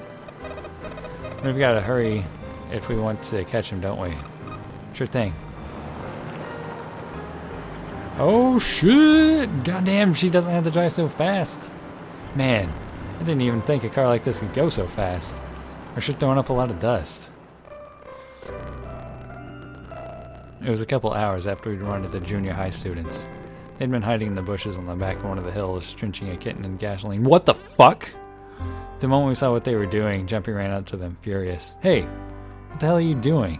Then he jumped on them. He quickly scooped up the kitten and tossed it to me.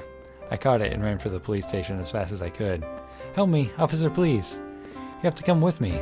The policeman and I headed back to the hill. All we found was Jumpy, sprawled on the ground with face covered in big swelling lumps. You couldn't run away after you threw the kitty to me? I asked him. He stuck his tongue out through the hole in his mouth where a tooth had fallen out. Yeah, I guess I coulda. Then why didn't you? I didn't want to. I wanted to beat him up real good. Because of what they were doing to the kitty? Yeah, that too, but I think they were the ones behind those murders our first semester, remember? Oh, you mean the bunnies? Yeah, the bunnies. He plucked some grass from the ground and tossed it into the wind. He asked me what elementary school I was from, so I told him. Then they said they'd do the same thing to you if they did that they did to the rabbit. Oh, so it wasn't her. I couldn't forgive him for that. So, Hey, there's still some stuff I don't get. Of course, they probably don't know any more than I do. Like Ace. Well, I guess I should say Gentaro Hongo. Why did he create the Nonori project? Anybody? Any ideas? Why don't you ask him yourself? Well, yeah, I guess I could. He's still in the trunk, I assume? Yeah, he is. Still tied up, I'm assuming, with his mouth taped shut. Well, might as well have a little chat with the old man. His eyes just look empty. No emotion. Looks like he's just given up. I wonder if he even cares what happens to him anymore. Hey, are you listening to us? Yeah, go ahead and try to pretend you weren't, you old bastard. Let's get that tape off your mouth. Come on, I know you were. Answer me. You could at least look at me when you talk, man. I only wanted to see the faces. Human faces. I thought that if I could gain the ability to access the morphic field set, then perhaps I could see faces. By peering into people's minds, you could understand how they are processing the expressions of others. That's it? Yes, if you want to put it simply. But if you are looking for a more philosophical answer, I can supply that as well. See, the human collective consciousness. I think that's enough out of you, pal. Time for the tape to go back on.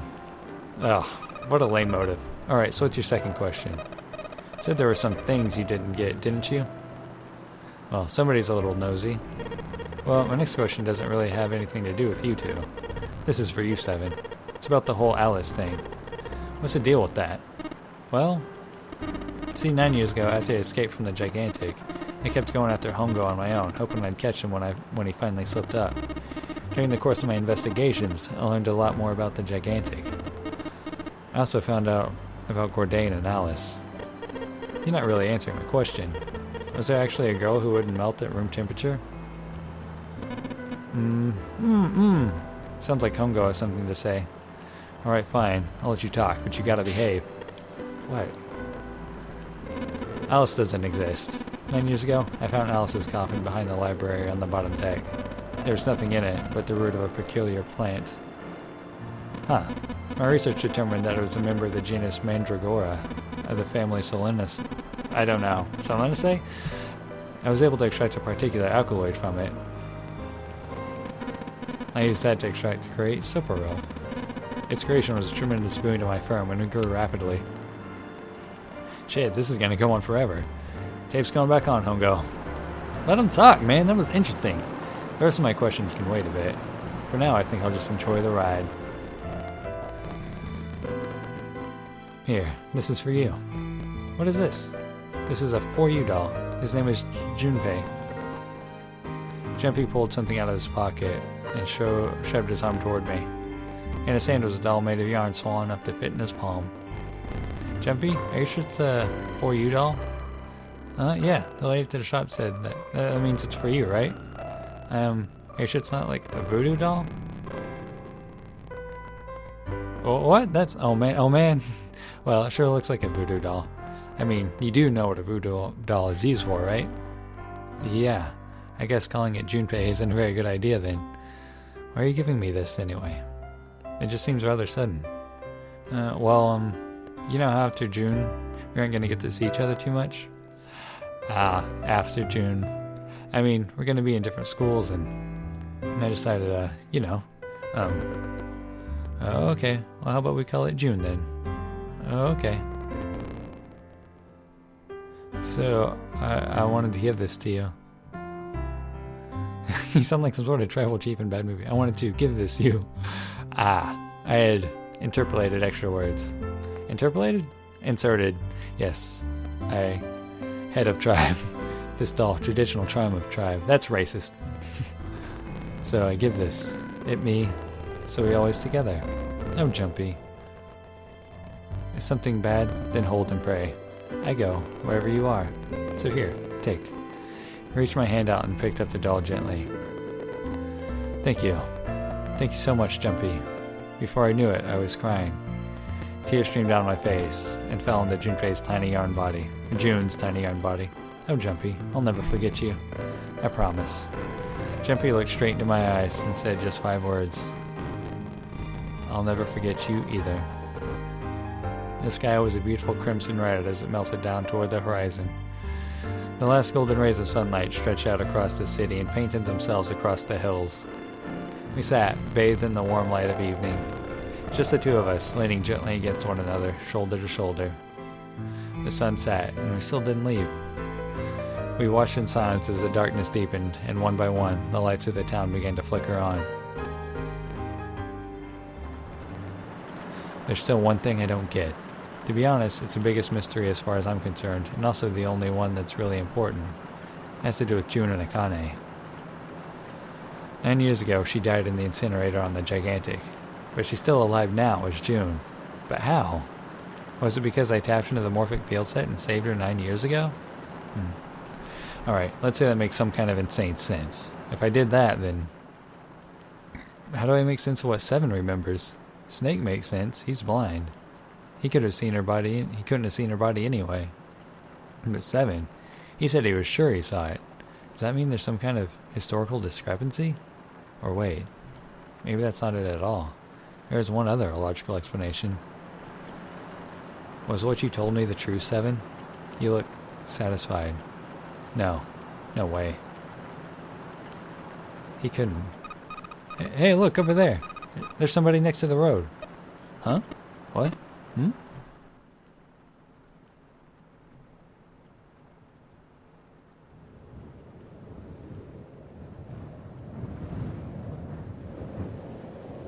What the fuck? Is that Alice? The burning gaze of the Nevada sun pounded down on her head. The desert around her rippled with heat. Wait, if she's really an Egyptian goddess, how does she know how to do that? Standing there on that shimmering plain was a woman, her arm out and her thumb up.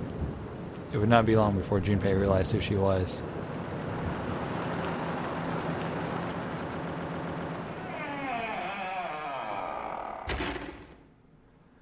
Huh. Who knew? So, how'd she get out there?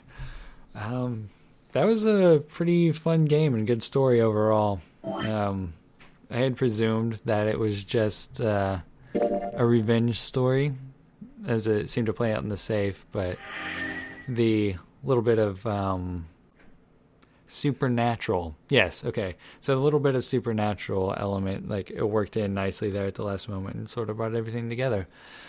Not a bad story overall. I think I'm going to do more Alter Ego next, but I think I have another game on deck after that. I don't remember. Suggest things. I don't care. Anyway, I'll see you guys next time. Bye.